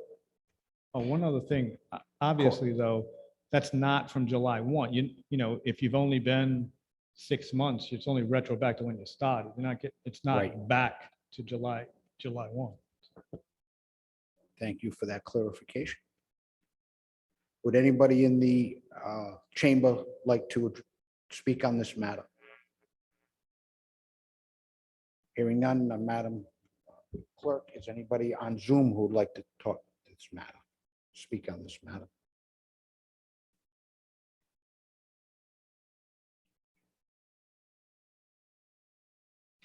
Hearing none. Last, any comments or motions from the council? I'm going to close the public hearing at 9:26. And do I have any motion or comments? Motion to approve. I have a motion to approve by Council Bolio, Second. second by Council Mativia. We'll go to a roll call vote. Councilor Schmidt, Yes. Council McGill, Council Mativia, Yes. Council Bradley, No. Councilor Shaw, Councilor Bolio. Yes. The chair also votes yes. The motion passes 6-1. Okay, next item on the agenda is ordinance 21-17. I'm sorry, Sandra, do we go back? You got the correction on line 9?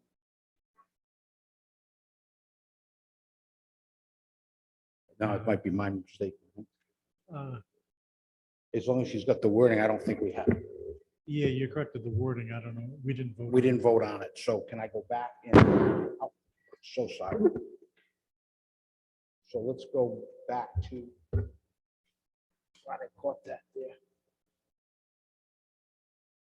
On 21, if we could go back on 21-16, the ordinance amending the salaries of executive staff and other positions presented by the town council on behalf of the administration.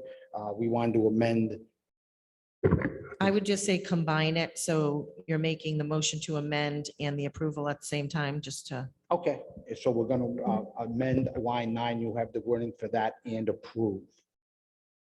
Okay, so we'll go back to the roll call. I would make that motion. We got the motion by Council Bolio, still second, Council Mativia. Second.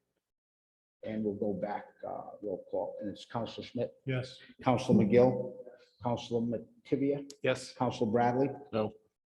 Council Shaw, Council Bolio. Yes. The chair also votes yes. The motion passes 6-1. Next item on the agenda is ordinance 21-17, an ordinance amending the operating budget for the town of Cumberland's general fund for fiscal year 2020-2021. This is the second hearing and for the vote. I'm going to open the public hearing at 9:28. And before we go on, I'm going to read the changes that are in the budget. I'm going to start with the operating budget for fiscal year 2021 as follows. It's revenue. Under general revenue, we're going to move down to miscellaneous. Adopted was 524,472.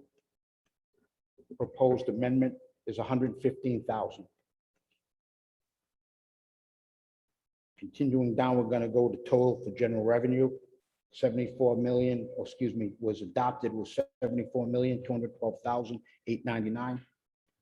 The proposed amendment is $73,803,427. Continuing on, we're going to go to states and grants. Under motor vehicle phase out, adopted was 2,112,960. Proposed 770,174. Under that is a CRF slash a COVID-19 relief fund. Adopted was 0. Amended or proposed amendment is 1,752,258. That will bring the total to 4 million, or adopted was 4,337,286, and proposed is 4,746,758. Total revenue will be 104,922,309. That was adopted, and proposed is 104, amended 104,922,309.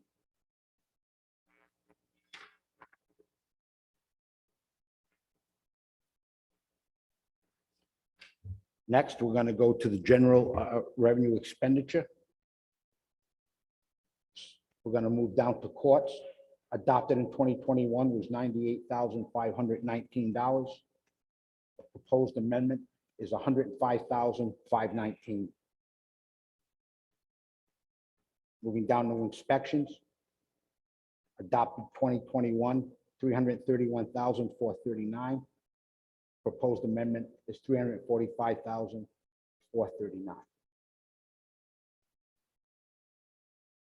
Moving down to public works. Adopted in 2021 was $3,066,171. Proposed amendment is $2,927,271. Down to town hall. Adopted for 2021 was $231,219. Proposed is $285,969. Total town departments, $12,196,158. That was adopted in 2021. The proposed amendment is $12,133,008. Next item, we're going to move down to EMS. Adopted for 2021 was $2,572,474. Proposed amendment is $2,652,474. Continued down to total public safety. Adopted in 2021 was 8,840,755. Proposed amendment is 8,920,755. Moving down to EMS retirement. Adopted in 2021 was $114,348. Proposed amendment is 0. Going down to total fringe. Total fringe will be $4,283,339. Proposed is $4,168,991.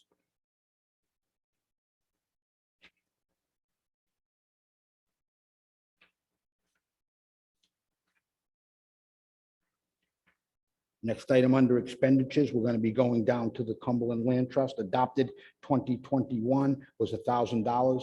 Proposed amendment is $10,000.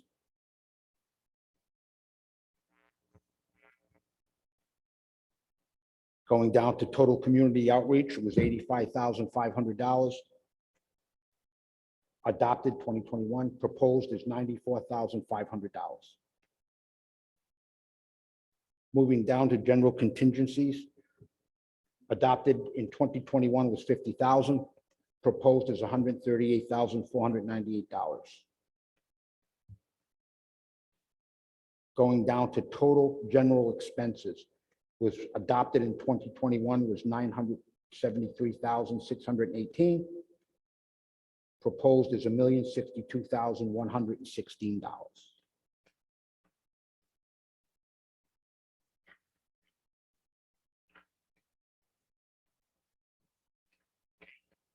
Okay, with that said, the total general fund again was $104,922,309. That was adopted 2021. Proposed is $104,922,309. Okay, Mayor, did you have any comments on that? Thank you, Mr. President, members of the council. On the revenue side, well, first of all, the big picture here is that we maintain the integrity of the levy process by not amending the total revenue or expenses. It remains $104,922,309, which is the number that was projected when we sent out the tax bills. On the revenue side, it's just a more transparent way of showing it. Instead of it being the COVID money being in the miscellaneous line item, we reflected it in its own line item, and then reduced motor vehicle phase out by the $1,342,786, because that was the way the state funded us. They stopped funding the motor vehicle phase out and supplanted it with the COVID CRF money. So that just that's really just a more accurate way to reflect the expenses. I mean, the revenues. On the expense side, as I've said in the past, there's a few tidying up things. There's EMS overtime due to the COVID is more than that 80,000, but that we feel that will still withstand that in the general fund for FY21. EMS retirement was double entered in the department and in fringe, so that's why that's removed. And obviously, the main impetus for this budget amendment is to support the approved bargaining agreements and ordinance 21-16, which we appreciate passage of both of those. And then, as I've said in the past, and then so those retro increases are covered inside the departments, and those that are not covered inside the department will fall into the general contingency line item, which is increased by this budget amendment by $88,498, and that's been okayed by discussions with the auditor that we would do it that way. And then the final piece is, which I'm sure the president will speak to, is the land trust and an improvement on a town building that they need to make. So that being said, I would answer any questions and respectfully ask for passage of 21-17. Thank you. May, can I just, 1 second, can I bring it over to Council McGill, I'm sorry, I missed you. I know you had that in finance as well. Everything been report out of finance on this? So this, we had the finance subcommittee earlier, it was voted 3-0 to bring to the full council. Thank you. Does anybody have any questions for the mayor? I will speak to the land trust. I was approached by the land trust on a couple of things. One, they had a tough year, obviously with COVID, everybody did with financing. They asked if we could help them with the roof of the barn. I know we've done it. For full transparency, they actually went out and got 3 bids to show us how much it would be. And so I do support that change. But anyway, councilors, any questions for the mayor? Hearing none. Sandra, anybody in the room or on Zoom would like to address the council, the mayor on this item?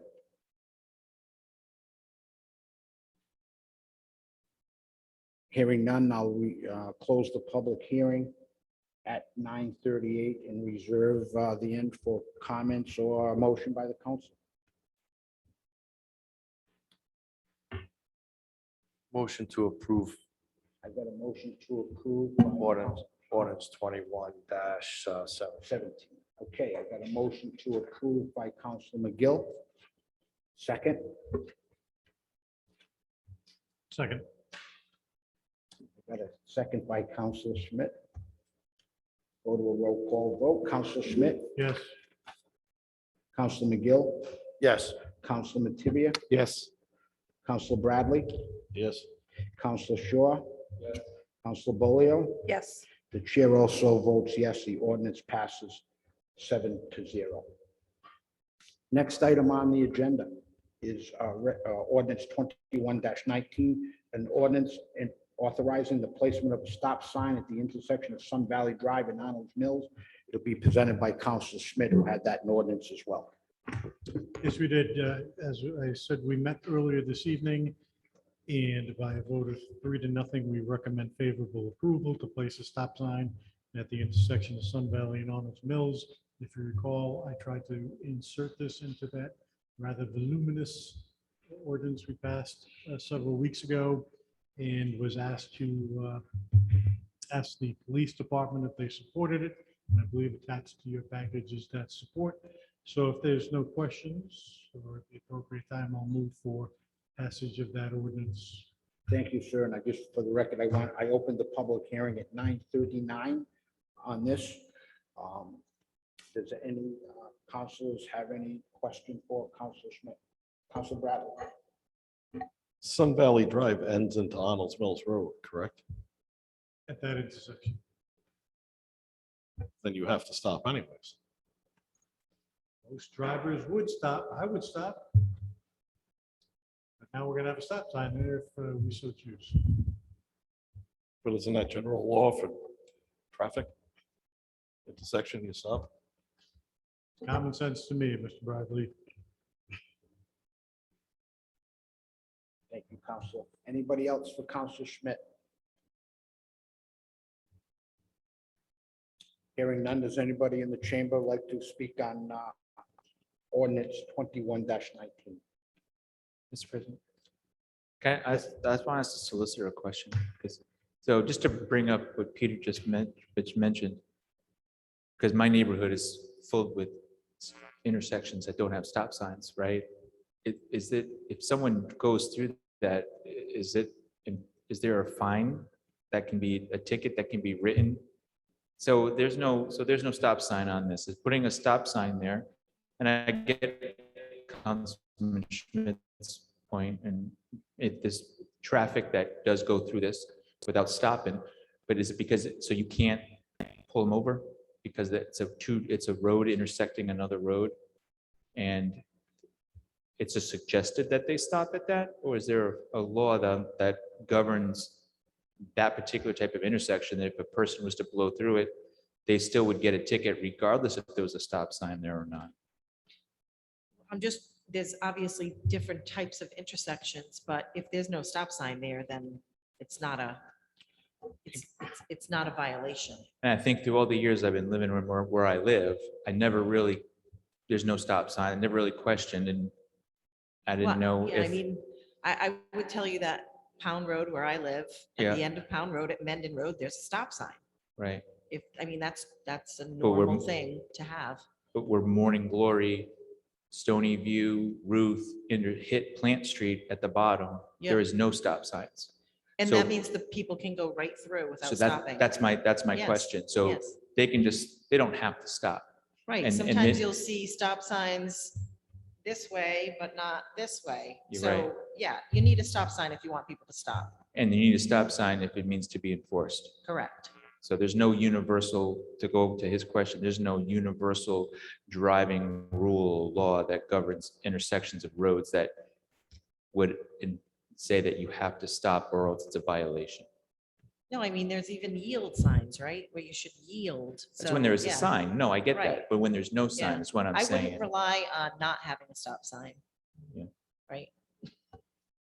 You would what? I'm sorry? I wouldn't rely as a Right. town. No, but you would have to have like 25 stop signs in my neighborhood is my point. If that was the case, then and that's where I was just trying to, Yeah, but I was just sometimes the asking. police will tell you you don't need them because going north, for example, they Yeah. want the flow to continue, but going east to west, Yeah. they want a stop sign.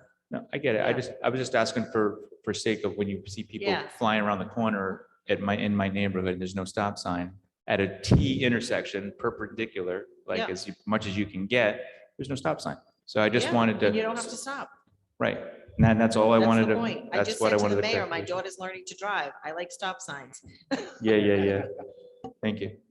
But let me add a little to that. If you're coming out of Sun Valley and you T-bone somebody on Arnold's Mills Road, you're the one that was supposed to stop. Perhaps the person driving on Arnold's Mills Road should have stopped at that intersection. No, I mean, again, I wouldn't Okay. rely on that. And if you remember coming off of Cray Street, I believe we had somebody claiming we didn't have a stop sign at the end of that on the Mendon Road. They drove in and got into an accident. And they're blaming the town for not having a stop sign there. Probably about a year ago, maybe a little less.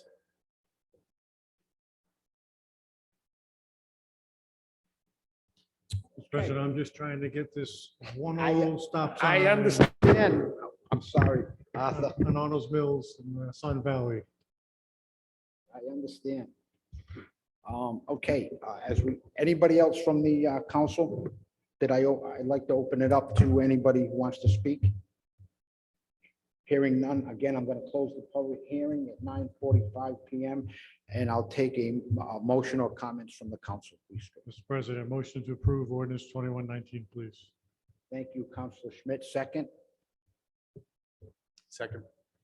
second by Councilor Mativia. And we'll go to roll. Councilor Schmidt, Yes.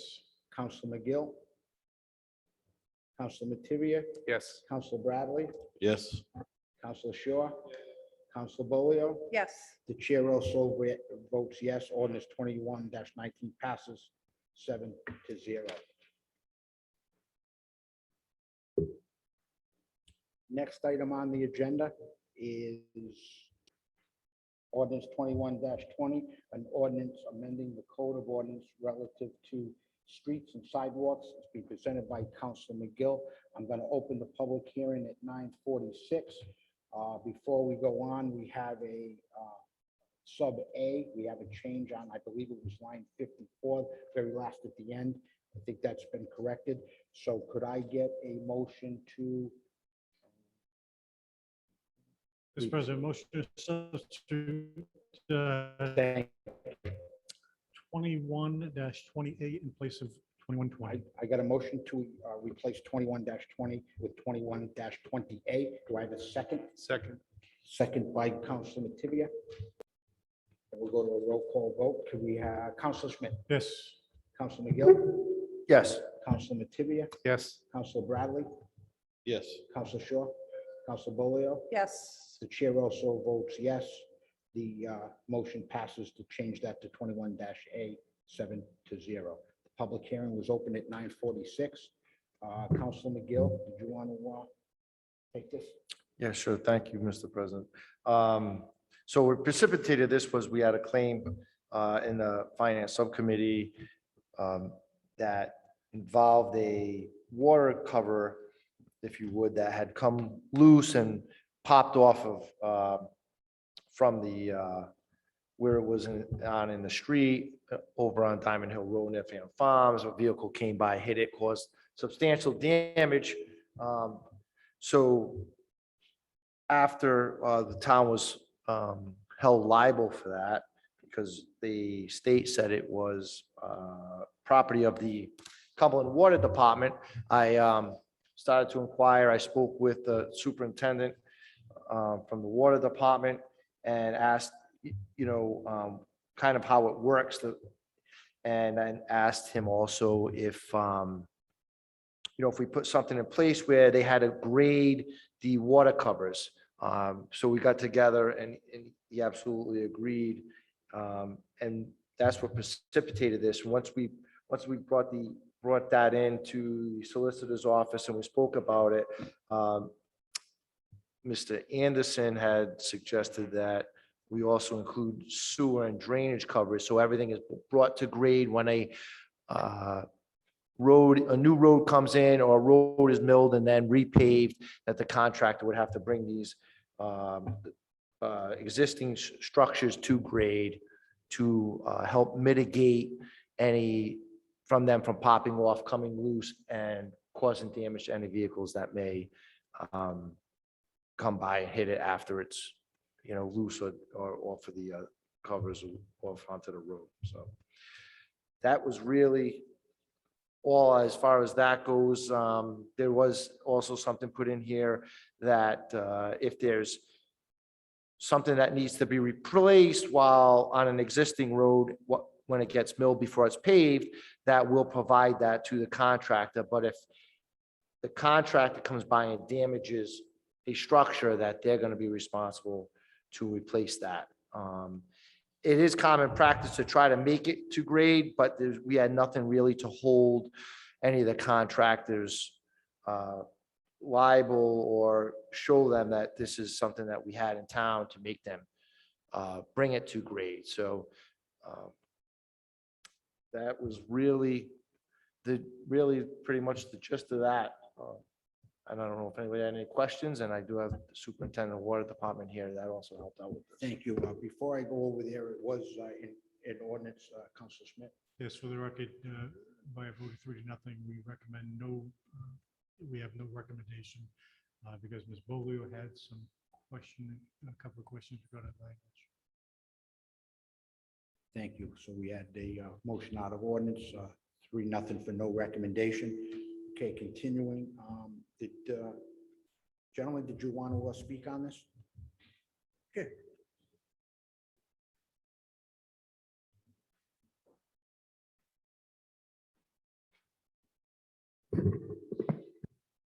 Bill Dakota, should I just state my name? Please, if you Yeah, would. Bill Dakota, 143 Black Plain Road, Smithfield, Rhode Island.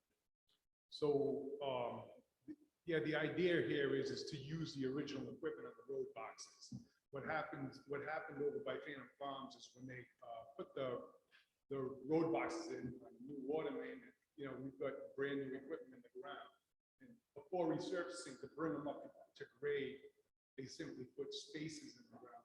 It's a simple complement to recover back in. The problem with that is that, our brand new box is modified. It's not designed, it's not really designed to accept that. So, trucks come by, they hit the cover, they pop out. Suddenly the vehicle comes by, and, the damage is caused at that point. I saw in some communities where they had something in place where they required the contractor to raise the original equipment to grade rather than using these quick fixes. It results in a better product when it's done, and why not pay to have brand new equipment put into the ground? So that was the idea. Yeah. Thank you. Does anybody have any questions for Bill? I have a question for the solicitor when we're ready. Okay. Thank you. Thank you. Thanks. Council Bowler. Thank you. Madam Solicitor, so the way I read this, and I have no objection to the principle in general, But it sounds to me like all roadways now need to meet this criteria. It seemed to me that it needed to be stated that this is for any new or maintenance to, or something to that effect. Because if you read, I used as the example, the water one, when existing water structures require adjustment, this to me seems like the town has to repair any and all. So I don't think that was the intent of the ordinance, but I don't want to require the town to have to address any and all existing adjustments for the present roadways. And there may be a simple way to address it, just to Yes, clarify. and I actually didn't draft this language. I did rely on Director Anderson. I think what I'm reading though quickly is when the existing drainage structures require adjustments. Those are- So that would mean all of them that may require adjustment need to be repaired. as a result of street pavement restoration or other drainage work. So I'm just reading the first one. Sure. To me, it's a construction issue and Yep. again, it relates to contractors, not the town. Okay. So that, again, reading this kind of, I read it when I put this together, but I think it's on the contractor. And it's when it's resulting from street pavement restoration or other drainage work. So it's only when something's happening out there. That's the Okay. way I read it, and I think it's fine. Thank All you. right, thanks. Any other questions from the council before I turn over to the public? Anybody in the chamber like to speak on this ordinance? 21-20. Anybody on Zoom? Hearing none, I'm going to close the public hearing at 9:55 and reserve motions or comments from the council. Mr. President, motion to approve 21-20A. I got a motion to approve by Councilor McGill. Could I have a second? Second, please. Got a second by Councilor Schmidt. And we'll go to roll call. Councilor Schmidt, Yes. Councilor McGill, Councilor Mativia, Yes. Councilor Bradley, Yes. Councilor Shaw, Councilor Bolio. Yes. Chair also votes yes. Ordinance 21-28 passes 7-0. Next item on the agenda is appointments. We have Cumberland Housing Authority, Dan Olet, reappointment with term ending June 30th, 2026. Does anybody have any comments or questions on this, or I'll take a motion? Quick question, probably for you, Sandra. And I know it's been asked, I just don't recall the answer. Do we advertise it all when there's an open, so this was an open position? Okay, so any board or any commission, if someone's seeking reappointment, we don't. Thank you. Council, any other questions? Hearing none, I'll take a motion. Motion to approve. We got a motion to approve Mr. Olet by Councilor Schmidt, second. Second by Councilor Shaw. Roll call vote, please. Councilor Schmidt. Yes. Councilor McGill. Yes. Councilor Mativia. Yes. Councilor Bradley. Yes. Councilor Shaw. Councilor Bolio. Yes. The chair also votes yes. The appointment passes 7-0.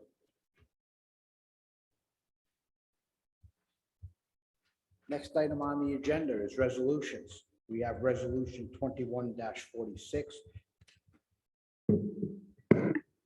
It's a resolution authorizing Mayor Jeffrey J. Mutter to approve an and issue a change order to Hart Engineering Corporation for additional work associated with the construction of Phantom Farm Well Facility Project for the Town of Cumberland Water Department in the amount not to exceed $41,937.88. Mayor, on the resolution? I'm sorry, Bill? I'm going to defer to Bill on this one. Absolutely.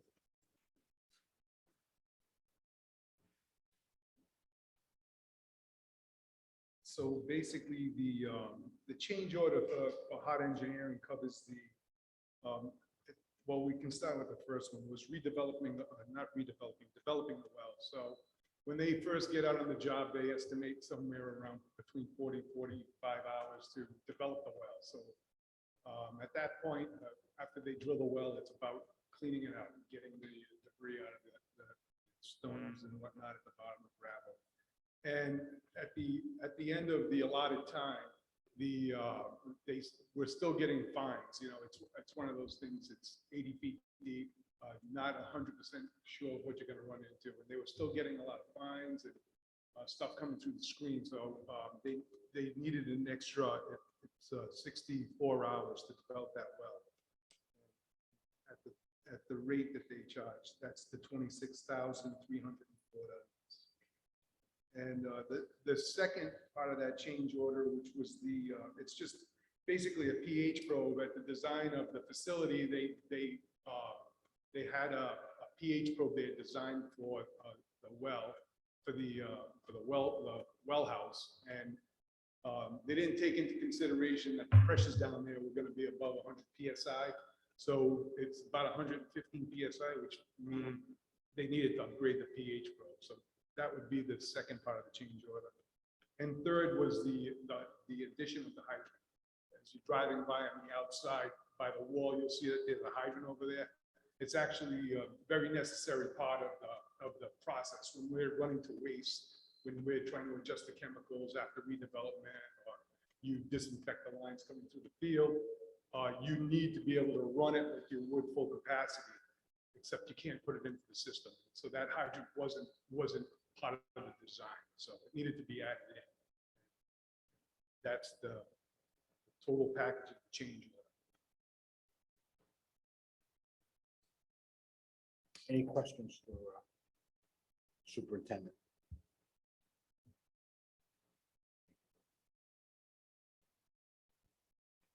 Okay, hearing none, no questions, I'll take a motion. Mr. President? Yeah. Question for the mayor. Yeah. Regarding resolutions 46 and 47. This one is paid for, we're using a loan, we're using loans. The next one, we're paying for it from our own funds. I'm just curious why we wouldn't use our own funds to pay for this change order. On 2146? 46 is we're using the revolving fund loan. Right, And well- 47, we're using our own funds. Yeah, we do anticipate that. So when you approved Hart Engineering, I think there's documentation in there that was funded through that. Yep. Borrowing, so felt like that's the appropriate place. There was an expense that was charged to that particular loan that, you know, I'm not prepared to speak on that yet, but I believe that should not have been charged out of that. So there's a high likelihood that there won't be enough inside that loan to support the remainder of the project.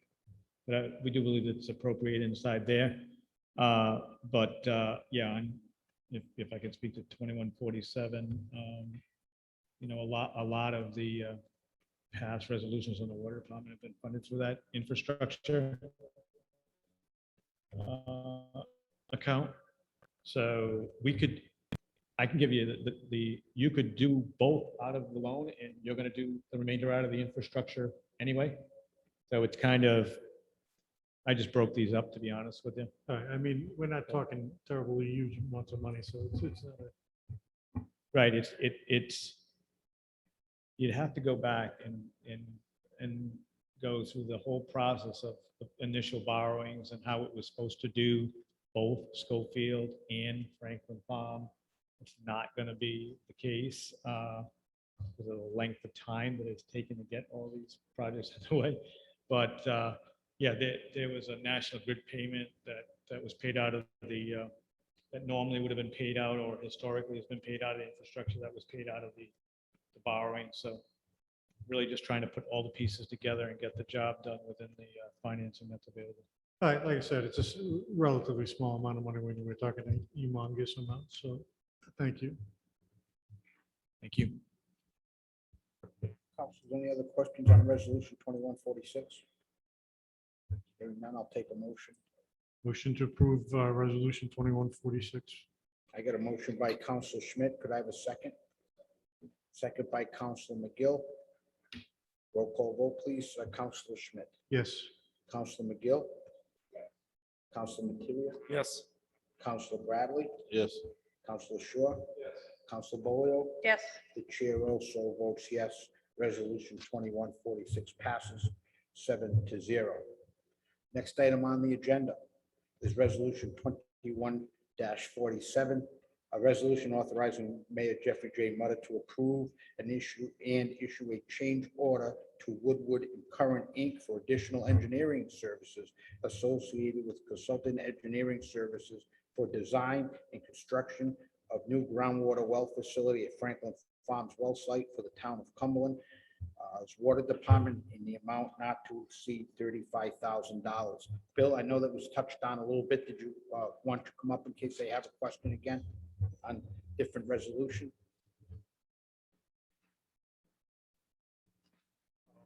So basically, the added $35,000 was for a corrosion control study that was required by the Department of Health. And that requirement came somewhere around the beginning of June of 2021. So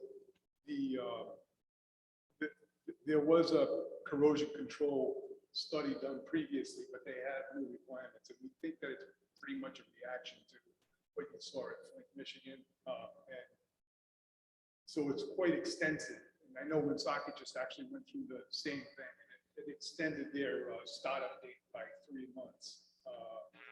So basically, the hydraulic model is they're requiring the engineer to come up with a model that shows everywhere the different sources of water interact with each other. And in every scenario, whether one source is on or the other. And at that particular point, that becomes the sample points that the Department of Health wants to zero in on to make sure that when these two waters combine, we don't have an issue with corrosion. And so that added study, I think it's quite extensive and it's pretty in depth. So Any questions for the superintendent? Mr. President. Yes, Bill, Council. what is your best guess as to when this will enter service? So what we're hoping for is that they're getting near completion on this hydraulic model. What they're hoping for is to present this to the Department of Health and have them accept it. So at that point, we would be able to turn the well on, put it in the system, and start our testing program. But originally, what they were looking to do is actually take samples from these points and do a bench study. But I mean, the reality is, we're talking well water. We're talking well water. We've taken from Abbott for years, which is, not far down. We don't foresee any big issues. We just think that they're just trying to cover all the bases there. It's not like I hate to say it, but it's not like Michigan where they just change the source completely, start pulling up the river, it's not burning it into homes, that's not what's happening. But everybody is cautious. So that's what that January? So, oh yeah. So I mean, it could be a month, it could be 3 months. I really just think that, they have that. If the Department of Health after looking at this plan decides that there's not enough information yet, they could send us back to the drawing board and say, we want this. I mean, it's kind of right there. So I hate to really nail down the date. We're hoping between 1 and 3 months. process. Yes, for sure. Thank you, Mr. Superintendent. Any other questions for the superintendent? Thank you again.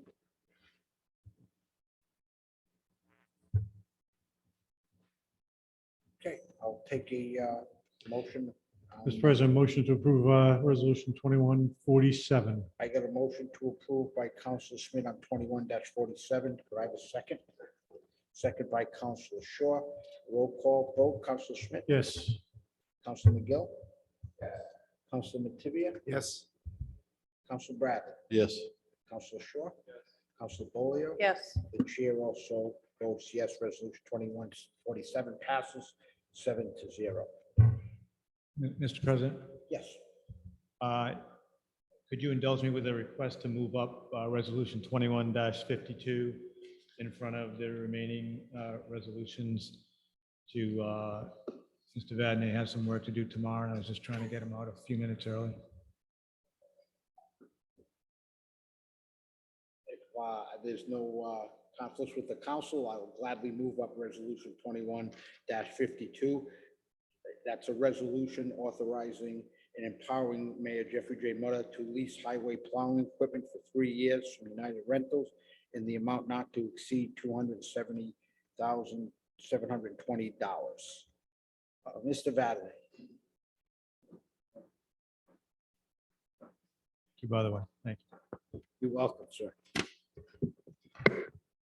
Dennis Vadney, 19 West Rentham Road, Cumberland, Superintendent of the Highway. As you know, if you're aware, if you go order a truck today, a big truck, we're still waiting for our senior van to come in. That's been 2 years. You cannot buy a truck. If you order a truck today, you might get it in 2 years, might. We need trucks to perform our duties with all the roads. We have many older vehicles. Every snowstorm, anywhere from 2 to 6 trucks break down. It's an oil line, it's an air can, it's a hydraulic hose, sand and salt, rots trucks. So this is something that I got together with United Rentals. It's a great program. They have approximately 60 trucks, brand new Ford F-550s, 4-wheel drives with 9-foot plows and 3-yard sanders, electric sanders. I want to dispatch 2 down the valley, 2 in the middle of Cumberland, 2 down the northern end of Cumberland, along with our other trucks. We have, let's see.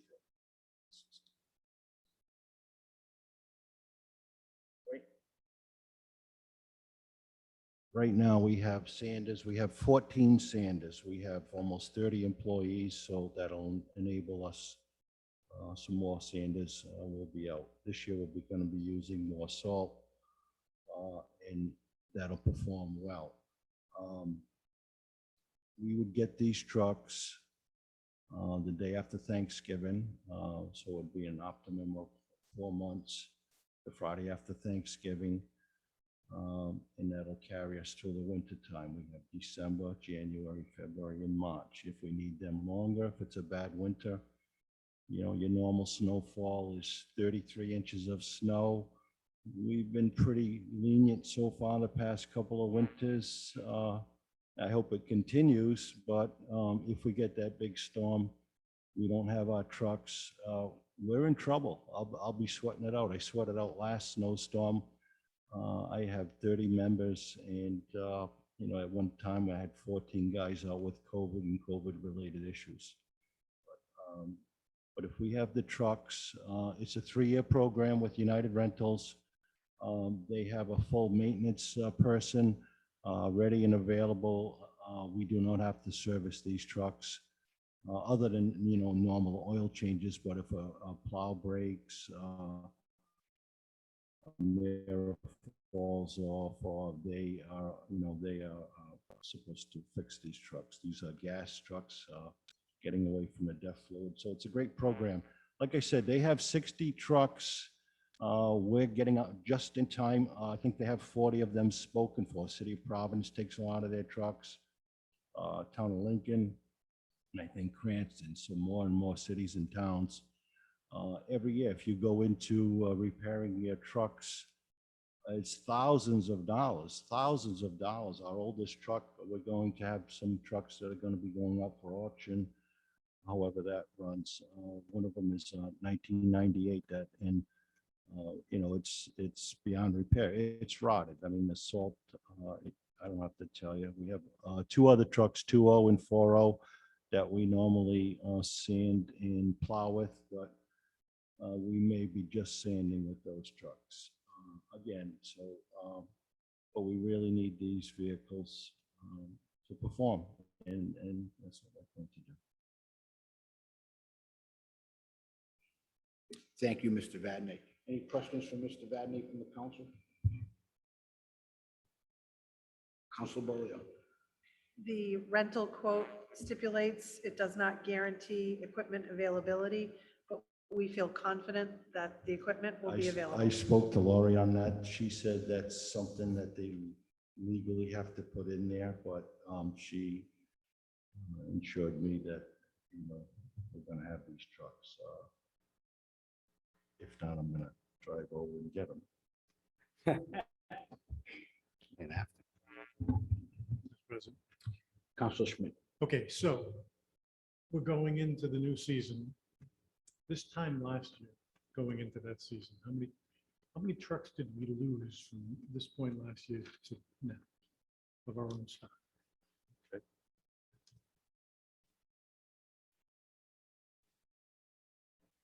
We have our old Unit 10 is a 1999.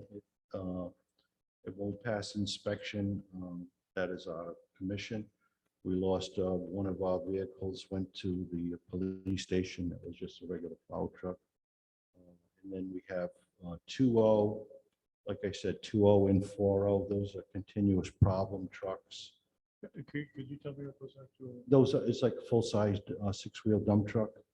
Those are old 4s, I believe. So, you know, those trucks are 17 years old. I have,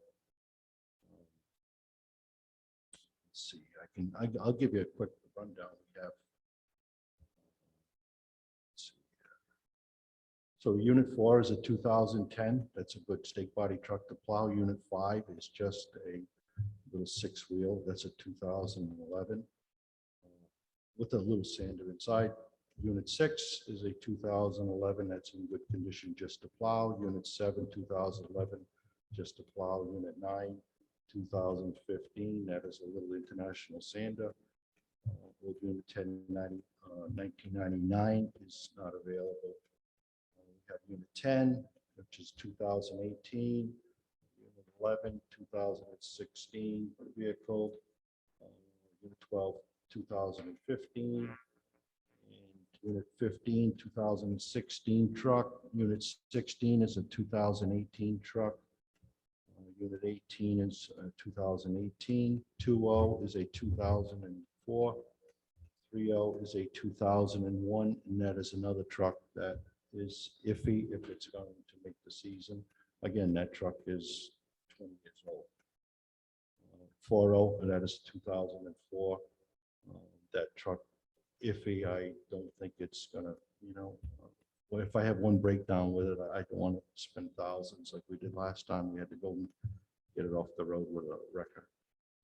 5.0's 2014, 6.0's a 2012, 7.0's a 2004, 8.0's a 2016, and M1 is 2017 pickup, and the rest I have two other pickups myself. So I think I heard with, you fit definitely 3 trucks that won't pass inspection. Exactly, Okay. yes, yeah, that, yes. Okay, I know these questions sound random. No, that's but they're fine. not. So we lost 3 trucks, got it. How many trucks are you considering at least? 6. Of 100% of the town, what percent is done by town employees, which is finished? I would say 2/3. Just about the town. In this past season, over the past 2 years with the insurances, we've lost 10 to 12 vendors. They don't, you know, with the cost of insurance, they don't want to come back. You can't blame them. It's thousands of dollars, and if you get a late winter, it doesn't, you know, doesn't even pay their insurance. So I did get 2 vendors back by calling them once I got dispositioned and spoke yeah, to no, them, they that's came stuff that's back. So been an issue. it's, you know, we will advertise again, but I think we'll be in a lot better shape with these 6 trucks. It's just more cities and towns are going that way, so right. Okay, so these 6 trucks, are you gonna have, you have the manpower to immediately deploy these? Oh, absolutely. We have 23 trucks and I have 29 men ready to go. So we're usually short of vehicles. Will these be branded United Rental? They are not, we talked about that. We are not, we are not going to put that on there. I think, speaking to Laurie, we could put our Cumberland emblem on them temporarily. But I don't want to have that on there. You mentioned that more cities and towns are going this route. Is this because of the temporary shortage of new vehicles? Combination of that, good question, combination of that in the, just the continuous problems with the DEF fluid and the computer codes on the diesel motors, even with newer trucks. So it's a combination of that and, you know, fixing the trucks.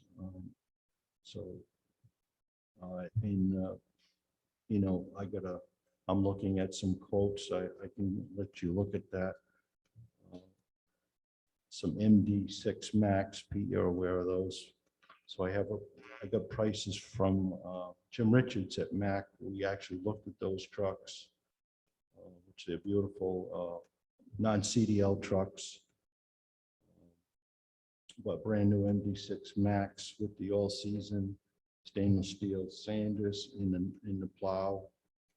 They are 160,000 each. So if you order 6 of those, that's almost $1 million. That's a nice thought. That's a lot of money. But even if you order these, I would say from speaking to Jim Richards, you wouldn't have these trucks till maybe the winter of 23. I mean, that's Because the one way out. components I and the certainly get it. computer chips and Pete, you're aware of that. You know what I'm talking about. All right, you know, I guess I'm convinced of the need and the ability to deploy these now. I'm a little uncomfortable with the funding source, which I know is not your area. We're taking it out of capital improvements because it's an unbudgeted expense. I can get by that too, but I'm a little concerned for the future, so. All right, I appreciate you bearing with me. No, it's welcome. It's welcome. It's a fair question. All set. Any other council members have questions for Mr. Vadney? May, did you have a comment? Yeah, I think that, well, the funding source, I don't have any. I can certainly speak to that, but the reality is that we can't buy a truck right now. And if we master lease, which has been the practice in the past, if you master lease, we already have the current one that's in highway is, you know, is over the lease payment. So it's kind of moot because we can't buy a truck anyway. But obviously, I'm old school. I'd probably prefer buying it as opposed to leasing it. That's just the way we've always done it. We did investigate that and with no end in sight. I mean, and Mr. Vadney will tell you, I mean, I think the question is like, is it 4? Is it 6? The problem is that you got to lock into a 3-year commitment. And so maybe you get by with 4 this year. What happens if it's 5 next year? And you don't have that option. So, and it's also subject to the date, the price. So, you know, we felt it was better to be safer than, you know, sorry. And in case you get an early storm, I mean, you know, who's to say? But I mean, at this point, we're really honestly out of options. This is our option, our only option that we know that will actually be able to get the trucks, you know, for this year. But the council did pass a resolution. Even if you didn't pass that resolution, there's been a community and economic development fund balance that's been carrying on your books since, I don't know, 2009. It's got $1,038,000 in it. Take 1 minute to assign that to a capital fund and that would pay it, and wouldn't it, it's not even a lift. But I don't think that will be the source. I think once the financial statements are done, that'll be an easy fund to access if we choose to go that way. I also think that if push comes to shove and we needed to put it in the general fund for 2022, we'd be able to do that as well. But, our feeling is that we need the trucks. I think it's debatable whether or not you get by with 6 or 4 myself, but that's probably the only question that I'd have in my mind. Thanks. Thank you, Mayor. Councilors, again, any other questions? Hearing none on resolution 21-52, I hear a motion for approval. Motion to approve. Motion by Councilor Bradley, second by Councilor McGill. Roll call for, oh, I'm sorry, sure. It's on my ears. Roll call vote, please. Councilor Schmidt, Yes. Councilor McGill. Councilor Mativia, Yes. Councilor Bradley, Yes. Councilor Shaw, Councilor Bolio. Yes. The chair also votes yes. Resolution 21-52 Thank you very much. is approved 7-0. Thank you for the time.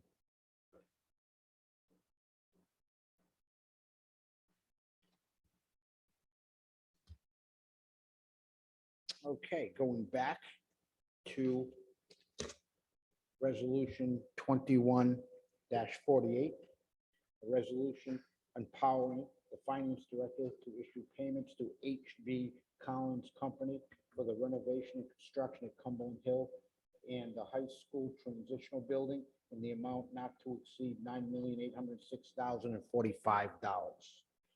Mayor, did you want to take this, sir?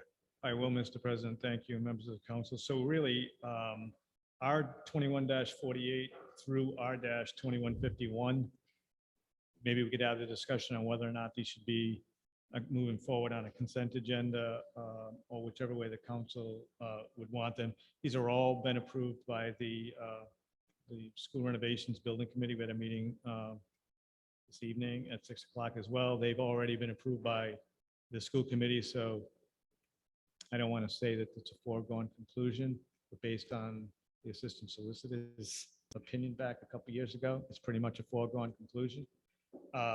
So, I can do my best as the chair of the building committee to answer some questions, but as I said, they have been approved, almost all of them in unanimous votes. And so, yeah, I think it would be my feeling that moving forward, we would put them on a consent agenda, and if you had a question, you could pull them out. But I'm here to do my best on resolution 21-48, 49, 50, and 51. Okay. Thank you very much. Any questions for Mayor on this? And I think we'll take that into consideration, Sandra, putting that on the consent agenda. We can't change it anyway. But I'll take any comments or motions. Mr. President, so 48 is the one I'll probably just have a quick commentary on that. This was the one that was not unanimously approved. There was a situation where there was a scoring matrix in which references were given 30 points, and a majority of the bidders did not submit those references. A member of I would say the admin team, or actually architect, has stated that that was a RIDE requirement, that matrix was not derived or designed by our owner's project manager, which is Colliers. But the fact of the matter was the RFP went out with a scoring matrix that designated that you needed to provide references. The low bidder did not. There was one member of the building committee that felt that that wasn't something that person couldn't overcome, and therefore voted against the owner's project manager's recommendation for HV Collins. So that was the only, I'm pretty sure that pretty much that's been the only point of contention on any of the resolutions that are in front of you this evening. We do a bunch of RFPs and you cannot go back to the bidders after the period and say, well, you didn't submit your references. You know, I mean, you can go back, you know, if there's some sort of discrepancy that, you know, but the fact that it was part of the matrix and some did and some didn't, the majority of us didn't feel that would be fair to the bidders that did. That's what I got on 2148. Thank you, Mayor. I think I remember, I was at that meeting myself, was, if I recall, were they gonna go to RIDE after to get an opinion on, are the references are mandatory in or out? Now you got a good memory because my memory is that I asked someone to get us that. Yeah. And I have not seen that to date. But I do remember, because I believe it was Mr. Torado that stated in the public meeting that scoring matrix with the 30 points being for references was a RIDE requirement. So, but no, I have not seen it. Thank you. Any other questions for the mayor? Hearing none, any comments or motions from the council? Motion to approve. Got a motion to approve by Councilor Bolio. Do I have a second? Second by Councilor Shaw. Roll call vote. Councilor Schmidt. Yes. Councilor McGill. Yes. Councilor Mativia. Yes. Councilor Bradley. Yes. Councilor Shaw. Councilor Bolio. Yes. The chair also votes yes. Resolution 2148 passes 7-0. Next item on the agenda is Resolution 2149. It's a resolution empowering the finance director to issue payment to Astro of New England to move furniture and other classroom items from JJM Cumberland Hill Elementary School to the Cumberland High School Transitional Building in the amount not to exceed $43,103. Mayor, I think you gave us an update on this already, but I mean, does anybody have any questions or comments for the mayor? I'll take a motion. I got a motion by Councilor Shaw. Second. Second by Councilor Bolio. Roll call vote. Councilor Schmidt. Yes. Councilor McGill. Councilor Mativia. Yes. Councilor Bradley. Yes. Councilor Shaw. Councilor Bolio. Yes. Chair also votes yes. Resolution 2149 passes 7-0. Next item on the agenda is Resolution 21-50. It is a resolution empowering the finance director to make a payment to ENE Systems of Canton, Massachusetts for the removal, installation of new univents and energy management systems at Cumberland High School in the amount of $649,158 at the main building and $638,918 at the transitional building, with an additional allowance of $59,000 for a total amount not to exceed $1,347,076. Mayor, your comment? No, I would say that, so I guess we can have a quick discussion after 51, whether or not you'd like to have them on a, you know, on a consent agenda. And I also think that at some point in time, maybe it's quarterly or whatever, we could bring Kali as the owner's project manager to come in and give an update as to, you know, where we are. Obviously, these, you know, the new univents and, you know, I don't know if you've been on site, you can see that these were, you know, sorely needed. We did a little bit of work on ventilation during, you know, last year. So these are, you know, major improvements and necessary improvements for a variety of reasons, not just the fact that they're old, but they will provide you know, a lot more ventilation and more reliably, I would say, than we currently have. Although we did do, you know, we did do a lot of maintenance work during the year. So, other than that, same story. 21 resolution 21-50. Thanks. Thank you, Mayor. Sandra, that might be a good thing to make a note that we could get Kali is in here, maybe the council, they go to so many meetings, everybody can't go to those meetings. It'd be nice if you could come in and give us an update on it. Thank you. Thank you, Mayor. Councilors, any comments and or motions? Motion to approve. I got a motion to approve by Councilor Shaw, second by Councilor Bolio. Roll call vote, Councilor Schmidt, Yes. Councilor McGill, Councilor Mattivia, Yes. Councilor Bradley, Yes. Councilor Shaw, Councilor Bolio. Yes. The chair also votes yes. Resolution 2150 passes 7-0. Next item on the agenda is Resolution 21-52. It's a resolution empowering the finance director to issue a payment on a change order to E&E Systems of Canton, Mass. For removal and installation of unit vents and energy management systems at Cumberland High School in the amount not to exceed $200,462.14 at the main building, bringing the total payment in the amount not to exceed $849,620.14. Mayor, just a quick note on a comment on it. I have no more comments. No more comments, I don't blame it. Motions and or comments from the council. Motion by Second. Councilor Shaw, second by Councilor Bolio. We'll go to the roll call. Councilor Schmidt, Yes. Councilor McGill. Councilor Mattivia, Yes. Councilor Bradley, Yes. Councilor Shaw, Councilor Bolio. Yes. The chair also votes yes. Resolution 21-51 passes 7-0. Next item on the agenda is 21-52 that we already addressed. We've got to move down to the next item on the agenda will be Resolution 21-53. It's a resolution authorizing and empowering Mayor Jeffrey Gate Mutter to engage in services of Rhode Island Tax Title LLC. Did you want to take this, Madam Solicitor? Sure, thank you, Mr. President. The town did not conduct a tax sale last year, but we're back at collecting, and we have to do that because if you wait too long, then you're not able to collect back taxes. In the past, for many years, the council has authorized Montalbano and Cloutier for several reasons. I spoke to John Montalbano. He's now partnering with Rhode Island Tax Titles, which is in Lincoln. The principal is Glenn Andrioni. So they kind of work together now. The staffing works better, I understand. But we're essentially using the same attorney with Mr. Andrioni's staff to do the same thing that they've been doing for many years.